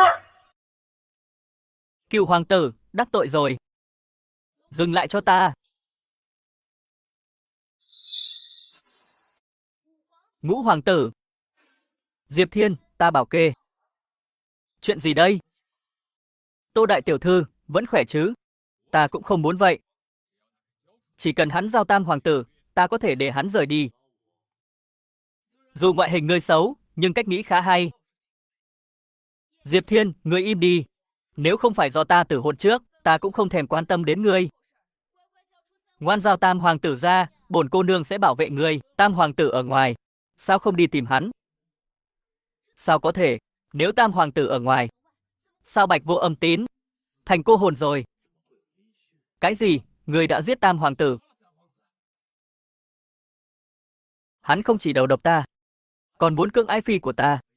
Ta không nên giết hắn sao? Có bằng chứng không?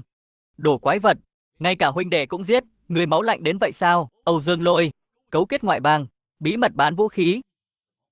Bản vương cũng diệt cả nhà. Ngươi điên à? Đây đều là đại tội chu di cửu tộc.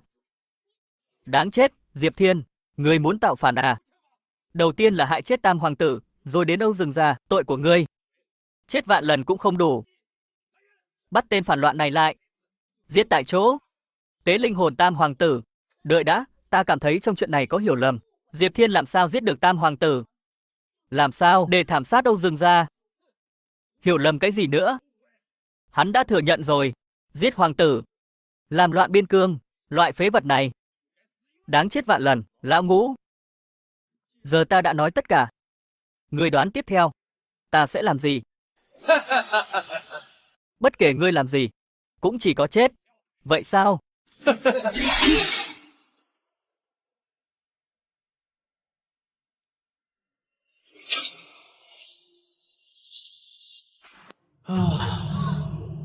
Thiên hạ cuối cùng cũng yên tĩnh. Diệp Thiên, ngươi điên à? Dám giết Ngũ hoàng tử. 快！ Giết hắn, báo thù cho Ngũ hoàng tử. Ta xem ai dám. Cựu hoàng tử ta, được bệ hạ phong làm Vân Châu Vương. Sao nào, các ngươi muốn phạm thượng? Bị chu di cửu tộc sao? Diệp Thiên, ngươi thật tàn bạo, thiên hạ đều muốn giết người. Tô Chỉ Vi, cô có thể tìm trên người Ngũ hoàng tử. Có thể sẽ có phát hiện bất ngờ. Tiểu thư, tiểu tử cuồng ngôn loạn ngữ, không thể tin.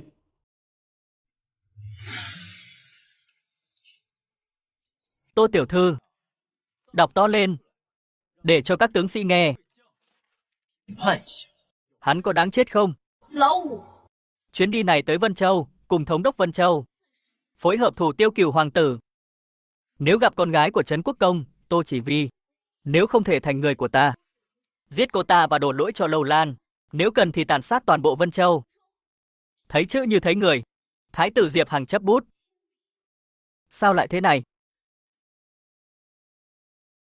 Từng lời, từng từ, Tô Chỉ Vi cô đã thấy rõ ràng. Người như vậy, bản vương có nên giết hay không? Vô lý. Chắc chắn là ngươi đã cấu kết với Tô Chỉ Vi đổ lỗi cho Ngũ hoàng tử và thái tử. Hoàng Phủ Diêu, ngươi có dám để ta lục soát nhà của ngươi? Xem rốt cuộc ngươi đã nhận bao lợi ích từ thái tử, và với ngoại bang, quan hệ đến mức nào? Nói láo. Ngươi đang nói vớ vẩn. Hoàng Phủ Diêu. Lẽ ra ta phải giết ngươi từ lâu rồi. Quân biên phòng Vân Châu ở ngay ngoài. Nếu ngươi ngoan cố chống cự, 300.000 quân biên giới Vân Châu đến, chỉ có con đường chết. Giờ bỏ vũ khí xuống, ta có thể tha mạng cho. Lúc đó, ta và Tô Chỉ Vi trước mặt bệ hạ, vẫn có thể xin tha tội cho các người. 还请殿下开恩。 Xin điện hạ khai ân. Giết cả tên này. Không. Ngươi không thể giết ta. Không thể giết mệnh quan.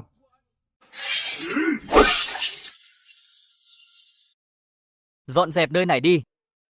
Tô Chỉ Vi, đi cùng ta. 小姐，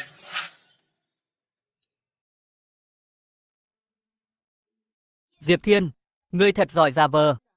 Ngủ đông đã nhiều năm, cuối cùng cũng thức dậy. Ngươi muốn nhắm tới Đồng Cung sao? Đây gọi là tự vệ thôi. Nếu có cơ hội lên ngôi, ai sẽ từ chối chứ? Về tâm cơ, ngươi không sâu bằng thái tử. Về quyền, thái tử đã lôi kéo toàn bộ đại thần trong triều.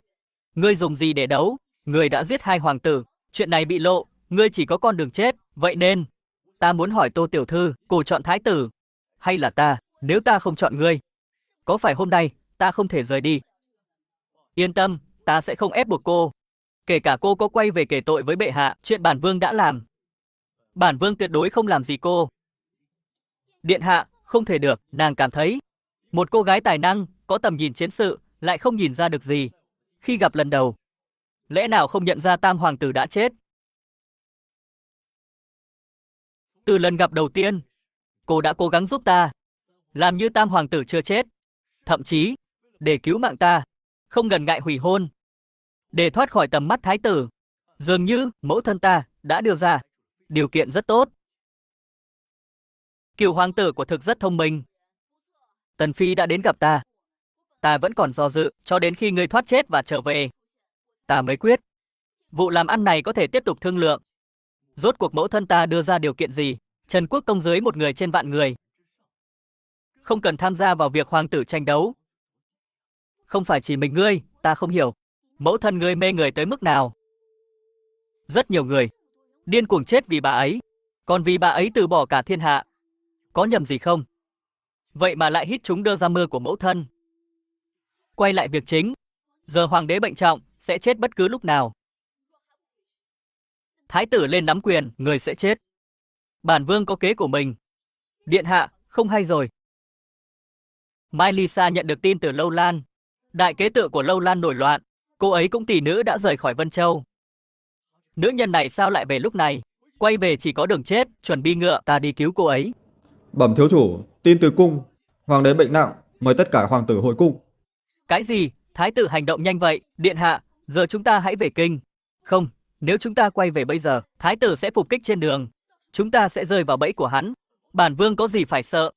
Hãy về kinh ngay. Âm Phong, cử người đến Lâu Lan, nhất định phải giúp Mai Lisa. Tuân mệnh, hoàng tổ mẫu. Diệp Thiên đang trên đường về kinh.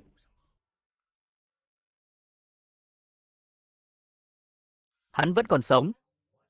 Dường như, sức mạnh của hắn không đơn giản như chúng ta nghĩ. Hoàng tổ mẫu yên tâm, hắn không thể sống sót về kinh.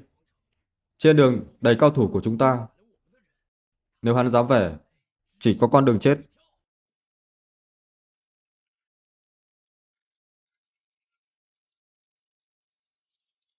Điện hạ, còn Tô tiểu thư sao không đi cùng chúng ta? Cô ngốc à, lại muốn có thêm một tình địch. Được rồi, Tô tiểu thư có việc quan trọng. Lúc đó, chúng ta sẽ hẹn gặp cô ấy tại bữa tối của đại học sĩ Công Tôn Khang. Hắn là người của thái tử, sao điện hạ lại muốn đến chỗ hắn? Một nửa số quan chức trong triều đều là học trò của Công Tôn Khang, muốn thoát khỏi thái tử. Phải tiêu diệt Công Tôn Khang. Điện hạ, không hay, có người chặn đường. Người của thái tử đã đến, chúng ta ra gặp hắn. Đường này cấm đi qua. Ai trái, chảm. Hóa ra là Hắc Sát, cao thủ thứ 3 võ lâm. Thái tử lại mời được cả Hắc Sát. Nghe nói Hắc Sát hành động đơn độc, đi săn chưa bao giờ để lọt mục tiêu. Hắc Sát, ngươi tới đây để ám sát ta à? Ám sát ngươi. Ngươi không xứng. Thanh trừng tất cả, đao của ta. Chỉ chảm chân long. Hôm nay ngươi chết dưới đồ lông đao của ta, cũng là vinh dự cho tên hoàng tử phế vật ngươi. Hắc Sát, ngươi thật to gan, dám chặn và ám sát cửu hoàng tử. Chỉ là một tên hoàng tử vô dụng. Không chết trước thì chết sau. Chỉ là hạng tôm tép, dám làm nhục điện hạ, đúng là muốn chết. Hôm nay bản vương về chiều, không muốn nhìn thấy máu. Thái tử cho người bao nhiêu, ta cho người gấp đôi. Số tiền đó, ngươi nên giữ lại trên đường tới Hoàng Tuyển. Hắc sát ta không bao giờ hai lời. Ngươi thật cứng đầu. Vậy hôm nay ta sẽ tiễn ngươi lên đường.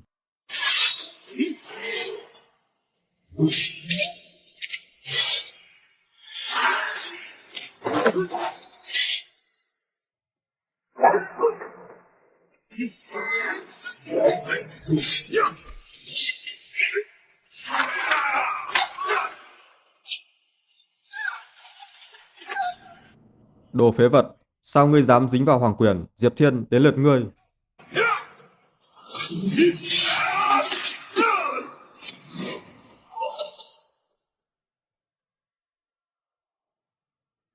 Đến nữ nhân của bản vương ngươi cũng dám động vào. Sao có thể được? Theo lời đồn, ngươi chỉ là tên phế vật. Lẽ nào đồn không đúng như lời? Không lừa được thiên hạ, sao lừa được thái tử?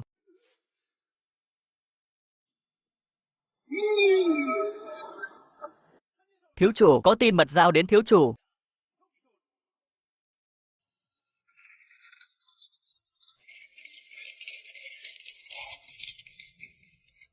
Ấu Vi, không ngờ nàng là hậu duệ thủ lĩnh của Lâm quân Đại Tần, Ngọc Long Thành. Điện hạ, sao điện hạ lại hỏi vậy? Ấu Vi, cùng ta đi quay ở Hoàng Thành một trận. Cho dù mất mạng, bản vương cũng phải chết thật vẻ vang. Lão gia, có chuyện rồi. Có chuyện gì thế? Cửu hoàng tử đã vào thành. Hắc sát này cũng thất bại. Chuẩn bị xe, lập tức đến Đông Cung gặp Thái tử. Khách tới cửa. Nếu có chuyện gì xảy ra thì cứ vào đi. Mẫu hậu.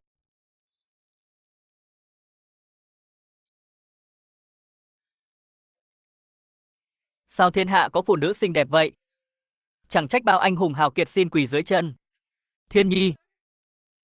Diệp Nhi của ta. Thiên Nhi cuối cùng đã trở về, Thiên Nhi. Con đã gầy đi rồi, mẹ, đều do mẹ không tốt, bao năm qua. Để con phải đến Vân Châu chịu khổ. Mẹ, đừng lo cho con. Mọi thứ đều ổn mà. Chỉ là bây giờ thời cơ đã chín muồi, đã đến lúc với thái tử. Tuyên chiến. Lão thần Công Tôn Khang tham kiến Cửu hoàng tử điện hạ. Chỉ là tiệc trung thu nhỏ, sao có thể khiến Cửu hoàng tử đại giá quang lâm? Đúng thật là rồng đến nhà tôm. Cửu hoàng tử, mời. Đêm nay là Tết Trung thu. Trùng hợp là Cửu hoàng tử hồi kinh.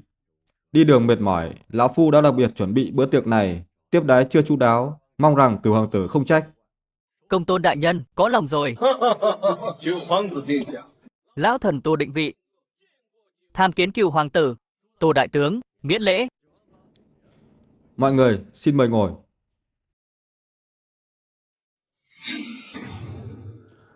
Cửu hoàng tử, trong lòng lão phu có vài chuyện không rõ, mong Cửu hoàng tử có thể chỉ giáo. Công tôn đại nhân, có gì cứ nói. Tam hoàng tử và Ngũ hoàng tử cùng nhau đến Vân Châu, sau những ngày qua không có tin tức gì. Sao công tôn đại nhân lại nói vậy?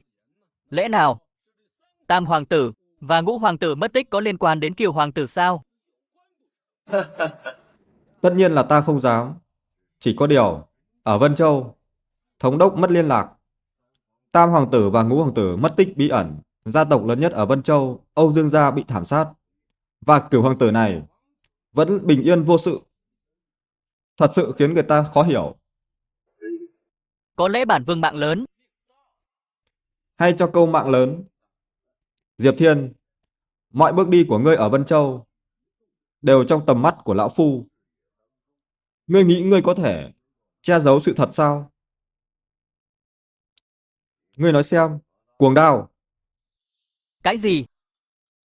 Cuồng Đao, ngươi lại người bên thái tử. Ngươi phản bội. Cuồng Đao từ đầu đến cuối, hắn vốn là người của chúng ta. Ngủ đông bên cạnh các ngươi chẳng qua là muốn có được thông tin tình báo chúng ta muốn. Tiểu thư, lão gia, Cuồng Đao xin lỗi. Cuồng Đao, sự biến mất của Tam hoàng tử và Ngũ hoàng tử có liên quan gì đến Cửu hoàng tử không? Cuồng Đao, nói đi. Công tôn đại nhân đang hỏi kìa. Cuồng Đao, nói đi. Có người chưa đến được sông Hoàng Hà thì chưa bỏ hy vọng. Bẩm công tôn đại nhân, ta ở Vân Châu không thấy Tam hoàng tử và Ngũ hoàng tử. Vô lý. Ngươi muốn phản bội thái tử. Mỗi lời ta nói, câu nào cũng đúng. Ngươi nói vớ vẩn. Ngũ hoàng tử là thái tử phái hắn đến Vân Châu để giết. Vừa rồi ngươi nói thái tử phái Ngũ hoàng tử tới Vân Châu giết ai? Công tôn đại nhân, nói tiếp đi. Hình như ta nghe thấy công tôn đại nhân nói thái tử phái Ngũ hoàng tử tới Vân Châu. Có vẻ như muốn giết Cửu hoàng tử của ta. Rất tốt. Có vẻ như các ngươi đã câu kết lâu rồi. Tô định vị, chắc ngươi đang bí mật hỗ trợ tên phế vật này. Nếu không, hắn đã chết từ rất lâu rồi. Phe cánh của thái tử thảm sát người vô tội, mà hiện giờ vẫn vọng tưởng mưu hại Cửu hoàng tử. Ngươi quá to gan. Thế là đã to gan rồi sao? Màn kịch hay vẫn ở phía sau.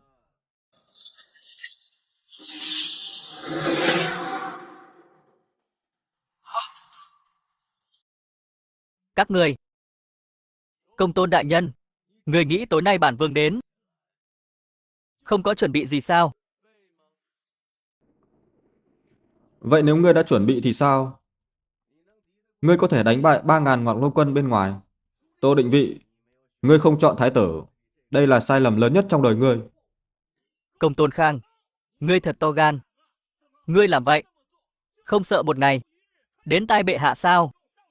Ngươi sẽ bị tru di cửu tộc. Nực cười. Ngươi có nghĩ cái chết của ngươi sẽ được công bố có thể đến được tai bệ hạ không? Người đâu? Xử lý đám tôm tép này. Ngươi dám? Thực sự ồn ào quá. Ngươi chỉ như một con kiến nhỏ. Bỏ tới bỏ lui, ta thực sự muốn tát người vỡ mồm. Chết đến nơi rồi. Còn cứng miệng nhỉ? Nói với ngươi sự thật. Đêm nay thái tử sẽ vùng lên tạo phản. Ta mời ngươi đến đây chỉ để tập hợp lại, giăng lưới bắt một mẻ tàn dư, để thái tử lên ngôi không gặp trở ngại. Nếu là 1 năm trước, vậy thì ta có thể thực sự chết ở đây. Chỉ là đêm nay, ngươi chết là ngươi.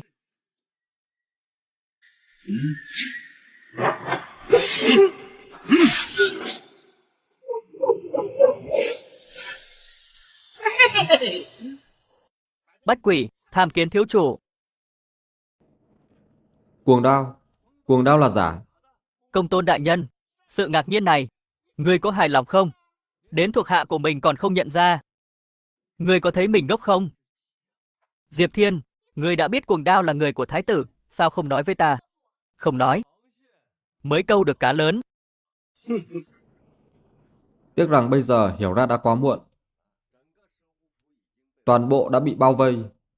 Chỉ cần ngươi dám động thủ, sẽ trở thành nhím. Ta thực sự không hiểu. Thái tử có thuộc hạ ngốc như ngươi, sao lại ngồi được vị trí đó?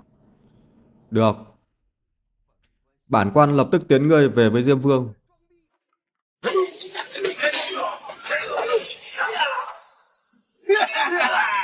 Ngươi là người của thần cơ các. Thần cơ các định tạo phản sao? Vạn Tam Thiên, ngươi dù gì cũng là chủ ngân trang lớn nhất hoàng thành. Ngươi cũng dám tham gia, tự ý xông vào phủ mệnh quan triều đình là tội chém đầu. Ngươi có gánh nổi không? Ngươi định giết thiếu chủ của ta, Vạn Tam Thiên, ta sao có thể đứng nhìn? Âm Phong, ẩn đường chủ của thần cơ các. Vạn Tam Thiên, đường chủ Ngọc Vạn Đường. Tham kiến thiếu chủ. Cái gì? Diệp Thiên, ngươi là thiếu chủ của thần cơ các? Sao có thể? Hai đường chủ của thần cơ các gọi hắn là thiếu chủ. Không thể nào. Ẩn đường chủ thần cơ các nắm giữ mọi thông tin tình báo thiên hạ. Ngọc đường chủ quản lý tiền tài, chỉ riêng tài sản của Ngọc đường chủ đã hơn đại hạ. Đường chủ Ngọc đường gọi ngươi là thiếu chủ, điều này là không thể. Để ta giới thiệu lại bản thân. Ta tên là Diệp Thiên, con trai thứ 9 của bệ hạ, Vân Châu Vương, cũng là thiếu chủ của thần cơ các. Những người này đều là thuộc hạ của ta. Công tôn đại nhân, còn muốn hỏi gì không? Che giấu thân phận sâu thật đó. Tam hoàng tử và ngũ hoàng tử đã bị ngươi sát hại rồi. Ngươi là tên ác ma tàn sát huynh đệ, đáng bị thiên đao vạn trảm. Chỉ cho phép họ đầu độc ta. Ta không thể đánh trả sao? Ngươi bớt ngậm máu phun người, chúng ta đầu độc ngươi khi nào? Công tôn Khang, ngày đó là ngươi đưa thuốc độc cho ta. Ngư Âu Vi, cô muốn làm gì? Làm người đừng quên, cô có ngày hôm nay, tất cả là nhờ ta và thái tử. Công tôn Khang, ngươi có còn Thôi phu nhân đã cứu ngươi trong trận lở tuyết năm đó không? Cô là ai? Thống soái Ngọc Lâm quân Đại Tần. Ngọc Long Thành là phụ thân ta. Trưởng lão 3000 kiếm sĩ Đại Tần, Mạnh Huyền Cơ là mẫu thân ta. Ta là ai? Hồi đó ngươi đầu độc chết cả nhà ta. Hoàng thành Đại Tần nổi lên một đại dịch. Chỉ có ta, bởi vì đi du lịch bên Dubai, nên mới thoát một kiếp. Ngươi là tên súc sinh. Cô là con gái của Ngọc Long Thành, tàn tích của Đại Tần. Người đâu? Bắt lấy tàn tích của Đại Tần, giết cho ta. Công tôn Khang, hồi đó ngươi đã có một kế hoạch tuyệt vời, khiến thành đô đầy xương trắng. Vạn dặm chung quanh, không ai còn sống.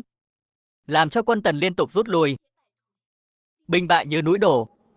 Các ngươi đều là tàn dư của triều đại trước. Diệp Thiên, ngươi là cửu hoàng tử của đại hạ.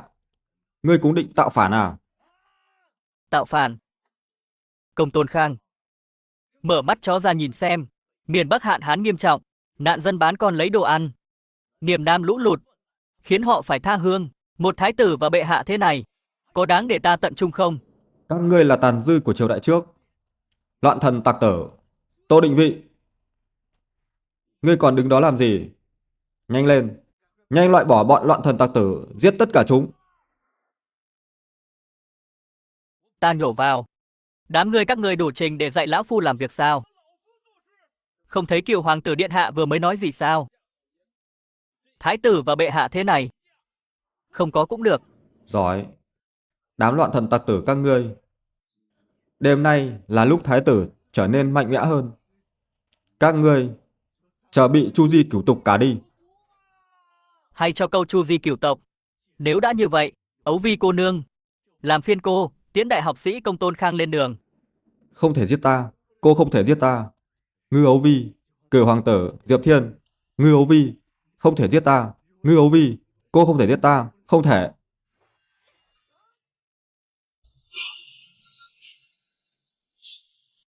Tham kiến thiếu chủ, hai vị đường chủ, tin từ cung đến. Hoàng đế qua đời. Thái tử này hành động nhanh quá. Điện hạ, giờ nên làm gì? Theo ý lão thần, điện hạ nên nhanh chóng vào cung. Theo ta thấy không cần vội. Nếu thái tử muốn lên ngồi, phải cúng tế trước điện thờ trong cung. Trời đã muộn rồi.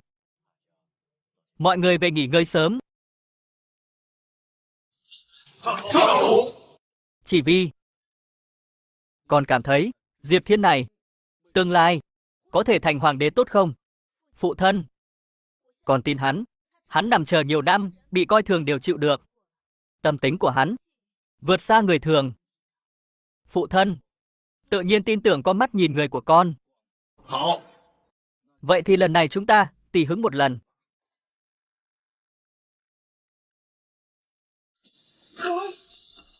Hoàng thượng đã băng hà.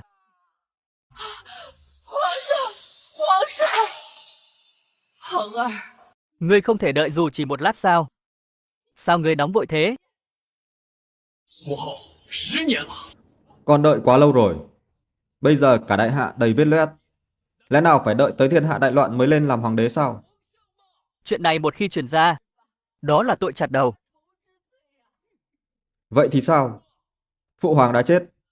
Con chính là Tân Vương. Ai làm gì được con chứ? Điện hạ, ngài làm gì? Thả ta ra. Đặt ta xuống giường, điện hạ. Điện hạ, ngài định thịt ta sao? Đúng thế, không rõ ngày mai sống chết. Tự nhiên, phải làm chuyện hạnh phúc.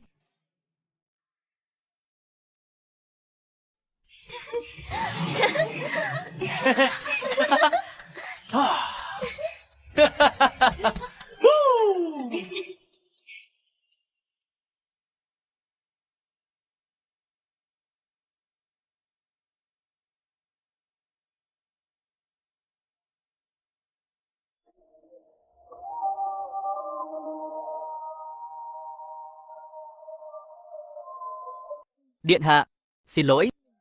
Minh Nguyệt, đã 10 lần rồi. Tha cho ta. Ấu Vi.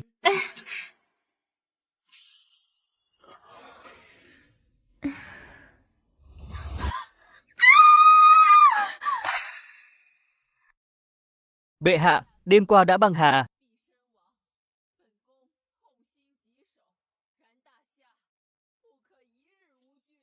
Mong chúng ái khanh đặt quốc sự lên đầu, cố gắng hỗ trợ Tân Hoàng. Xin nghe chỉ dụ của bệ hạ. 宣旨， Phùng Thiên Thừa Vận, Hoàng đế chiếu viết. Từ khi chấm kế vị đã 19 năm, ngày đêm không ngủ lo cho xã tắc, nhưng Giang Sơn xã tắc không thể vô chủ, may thay có Thái tử Diệp Hằng, có đủ năng lực. Nếu trẫm không còn, Hoàng bị sẽ do Thái tử Diệp Hằng kế vị. Khâm thử. Ngô Hoàng vạn tuế, vạn tuế, vạn vạn tuế. Chiếu chỉ này, bản vương không tin. Sao ngươi vẫn còn sống? Tần Quý Phi, nhìn xem đứa con ngoan người sinh ra, lại dám ở tang lễ của bệ hạ, la hét ầm ĩ. Bổn cung nghĩ, Thiên Nhi chỉ muốn gặp phụ hoàng lần cuối. Không làm gì sai, Một tên hoàng tử phế vật suốt ngày chỉ biết ăn chơi, nhảy múa, không xứng gặp phụ hoàng. ta không xứng đáng. Phải chăng tên nghịch tử giết cha xứng? Diệp Thiên, cuồng ngôn loạn ngữ cái gì? Diệp Thiên, ngươi ngậm máu phun người. Nói vậy, trong mắt còn phụ hoàng và mẫu hậu không? Còn thiên tử tương lai là ta không? Thiên tử tương lai, người muốn làm hoàng đế. Bản vương là người đầu tiên không đồng ý. Ngươi định công khai tạo phản sao? Đại tư lệnh, kéo hắn ra ngoài. 关门！ Dừng tay. Tô tướng quân, ý ngươi là gì? Thần chỉ nghĩ, bệ hạ đột ngột qua đời. Chắc có gì không ổn. Lão thần thấy nên tìm ra sự thật. Rõ ràng là hắn nói bậy. Trần Quốc Câu, một tên hoàng tử phế vật. Ngươi cũng nghe sao? Ngươi kích động vậy. Chẳng lẽ đang che giấu điều gì sao? Mẹ nào con ấy. Các ngươi đúng là điên hết rồi. Hằng Nhi là đương kim thái tử. Bệ hạ băng hà, ta có thể che giấu điều gì? Nếu đã như vậy, sao không mở quan tài kiểm tra? Tuyệt đối không được. Bệ hạ đã qua đời. Lẽ nào các ngươi còn muốn báng bổ long thể? Hôm nay, ngay cả khi ngươi không muốn kiểm tra, không muốn, cũng phải kiểm tra. Tránh ra, để xem ai dám chạm vào quan tài. Giết không tha. Hoàng hậu, thái tử, người chết là chuyện lớn, huống hồ là vua của một nước. Nếu bệ hạ thật sự bị người khác hãm hại, thần tử chúng ta nên tìm ra sự thật. Trừng phạt thật nặng hung thủ. Công Tôn Khang, ngươi biết đang nói gì không? Vì đại học sĩ đã nói như vậy. Hoàng hậu, thái tử, còn phản đối sao? Diệp Thiên, ta tuyệt đối không cho ngươi mở quan tài. Đại tư lệnh, bắt lấy đám người ăn nói bậy bạ này lại cho ta. Ngự lâm quân nghe lệnh, đám loạn thần tặc tử này, bắt tất cả lại. Hoàng hậu cảm thấy tội lỗi. Nữ hoàng có thể hỏi mọi người ở đây, có đồng ý không? Thần nghĩ lời của Cửu hoàng tử điện hạ có lý. Bệ hạ đột ngột qua đời, trong này chắc chắn có vấn đề. Sự thật cần được tìm ra. Vi thần cũng nghĩ vậy, chúng thần cũng nghĩ vậy. Phản rồi, phản hết rồi. Các ngươi muốn tạo phản sao? Đừng quên, bản vương là thái tử, phụ hoàng qua đời. Theo lý, ta là hoàng đế. Người đâu? Những kẻ phản loạn này, bắt tất cả lại. Ngự lâm quân, hạ gục đám loạn thần này, để xem ai dám. Đội quân của lão phu đã cắm quân ở bên ngoài. Nếu người dám tiến lên nửa bước, giết không tha. Thái tử, bây giờ nhận tội rồi tự sát, vẫn chưa quá muộn. Chút nữa điều tra, sự thật vạch trần. Hậu quả thế nào, người rõ ràng nhất. Cửu đệ, ngươi điều tra, vậy hãy điều tra cẩn thận. Nhưng nếu không tìm thấy gì, ngươi biết tội gì không? Bản vương sẽ để tùy ý hoàng hậu và thái tử trừng phạt. Rất tốt, Cửu hoàng tử, xin hãy thể hiện tài năng của mình. May mắn thay, mẫu hậu đã giữ lại hậu chiêu. Diệp Thiên, hôm nay chính là ngày tàn của tên phế vật ngươi. Bất cứ ai chết vì ngộ độc, dùng kim bạc đâm vào họng, sẽ chuyển màu đen. Nếu bệ hạ chết vì bị đầu độc, thì sẽ như vậy.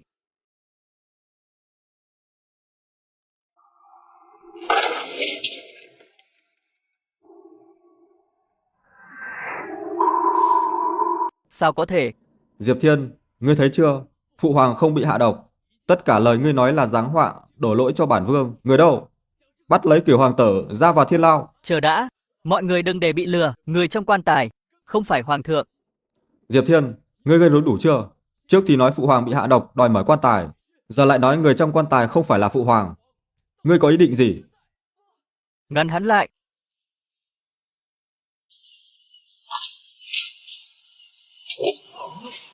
Cái này, sao lại thế? Để lão phu xem. Các vị đại nhân, mọi người có biết người trong quan tài không phải bệ hạ? Đó là thái giám tổng quản, Tôn đại giám. Không thể nào. Đây là yêu pháp của Diệp Thiên. Hắn dùng yêu pháp. Điện hạ cẩn thận lời nói, Cửu hoàng tử đã làm gì? Tất cả đều trong tầm mắt mọi người, lấy đâu ra yêu thuật? Người thế này là định ép cung tạo phản. Phải chăng hoàng hậu đến giờ vẫn còn muốn nói dối? 秦娥， Ngươi là quý phi, có tư cách gì để lớn tiếng với bổn cung? Đang là tang lễ của bệ hạ nhưng lại không thấy thi thể. Ngươi lẽ nào không nên giải thích cho mọi người? Thi thể của hoàng thượng ở đâu? Khuyên ngươi, khôn ngoan thì giao ra đây. Thái tử, ngươi nghĩ mình có thể một tay che trời. Câm miệng. Phụ hoàng băng hà. Ta là Tân Hoàng, ta là cửu ngũ tối cao. Tân hoàng cái con khỉ, nghịch tử giết cha nhưng người không xứng. Ngươi có bằng chứng không? Được, vậy thì hôm nay ta sẽ cho ngươi bằng chứng.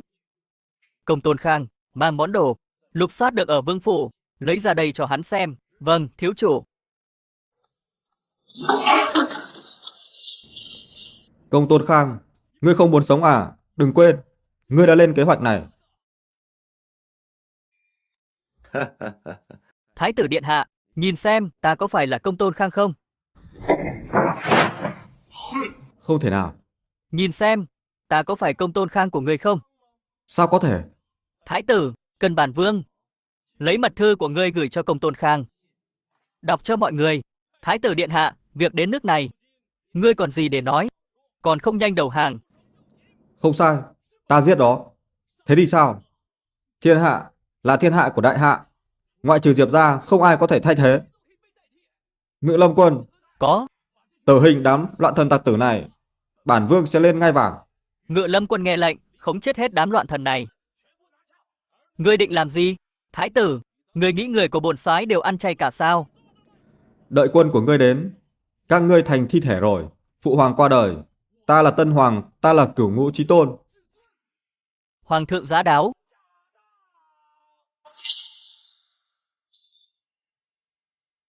陛下，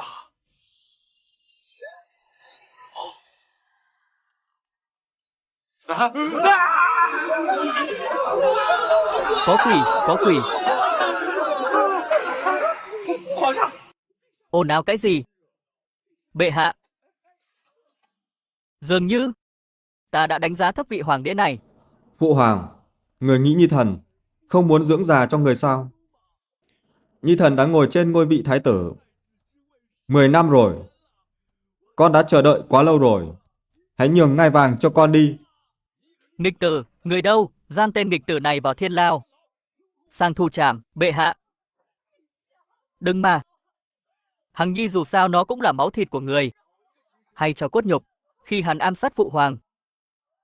Đã bao giờ nghĩ đến phụ hoàng là thân sinh, chuyên chỉ. Hoàng hậu vô đức có ý định tham gia tranh quyền đoạt vị, bãi bỏ chức vị. Giam vào thiên lao. Sang thu trảm. Phụ hoàng, con không phục.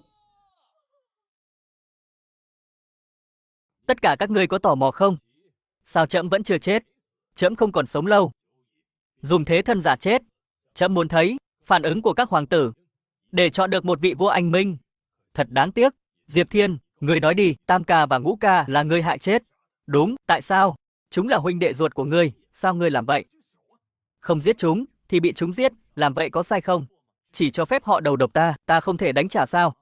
Ngai vàng của trẫm hấp dẫn đến vậy sao? Trẫm có 9 hoàng tử, bây giờ chỉ còn 3.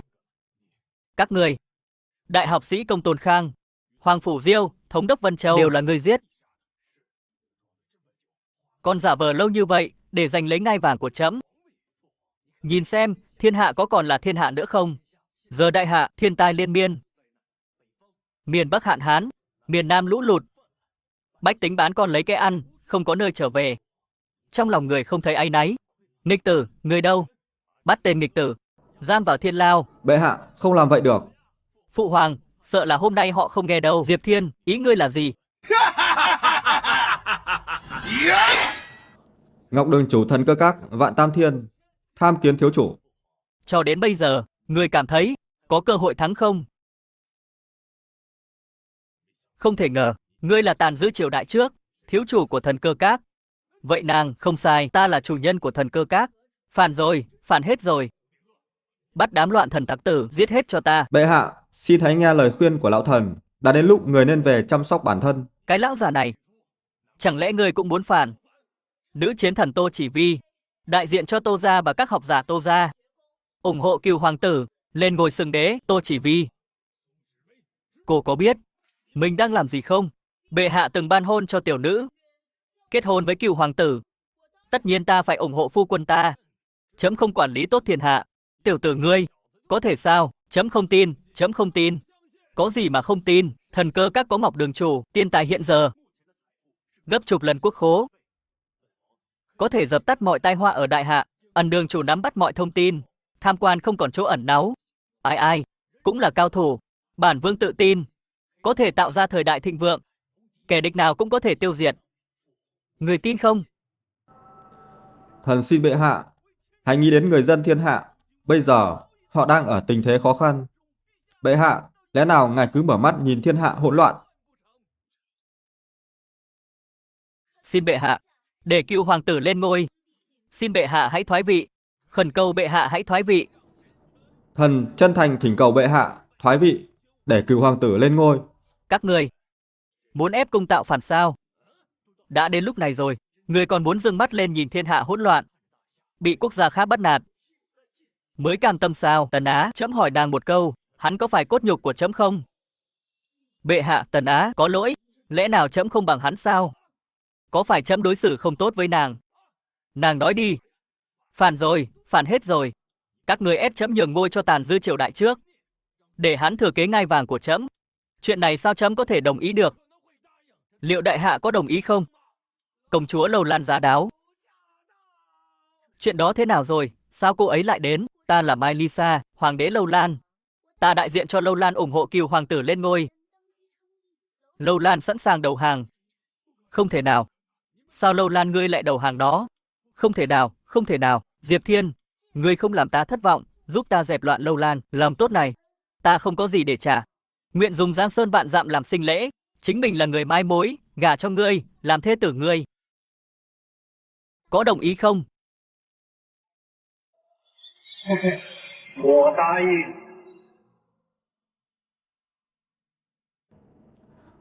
Ngô Hoàng vạn tuế, vạn tuế, vạn tuế. Chúng ái khanh bình thân.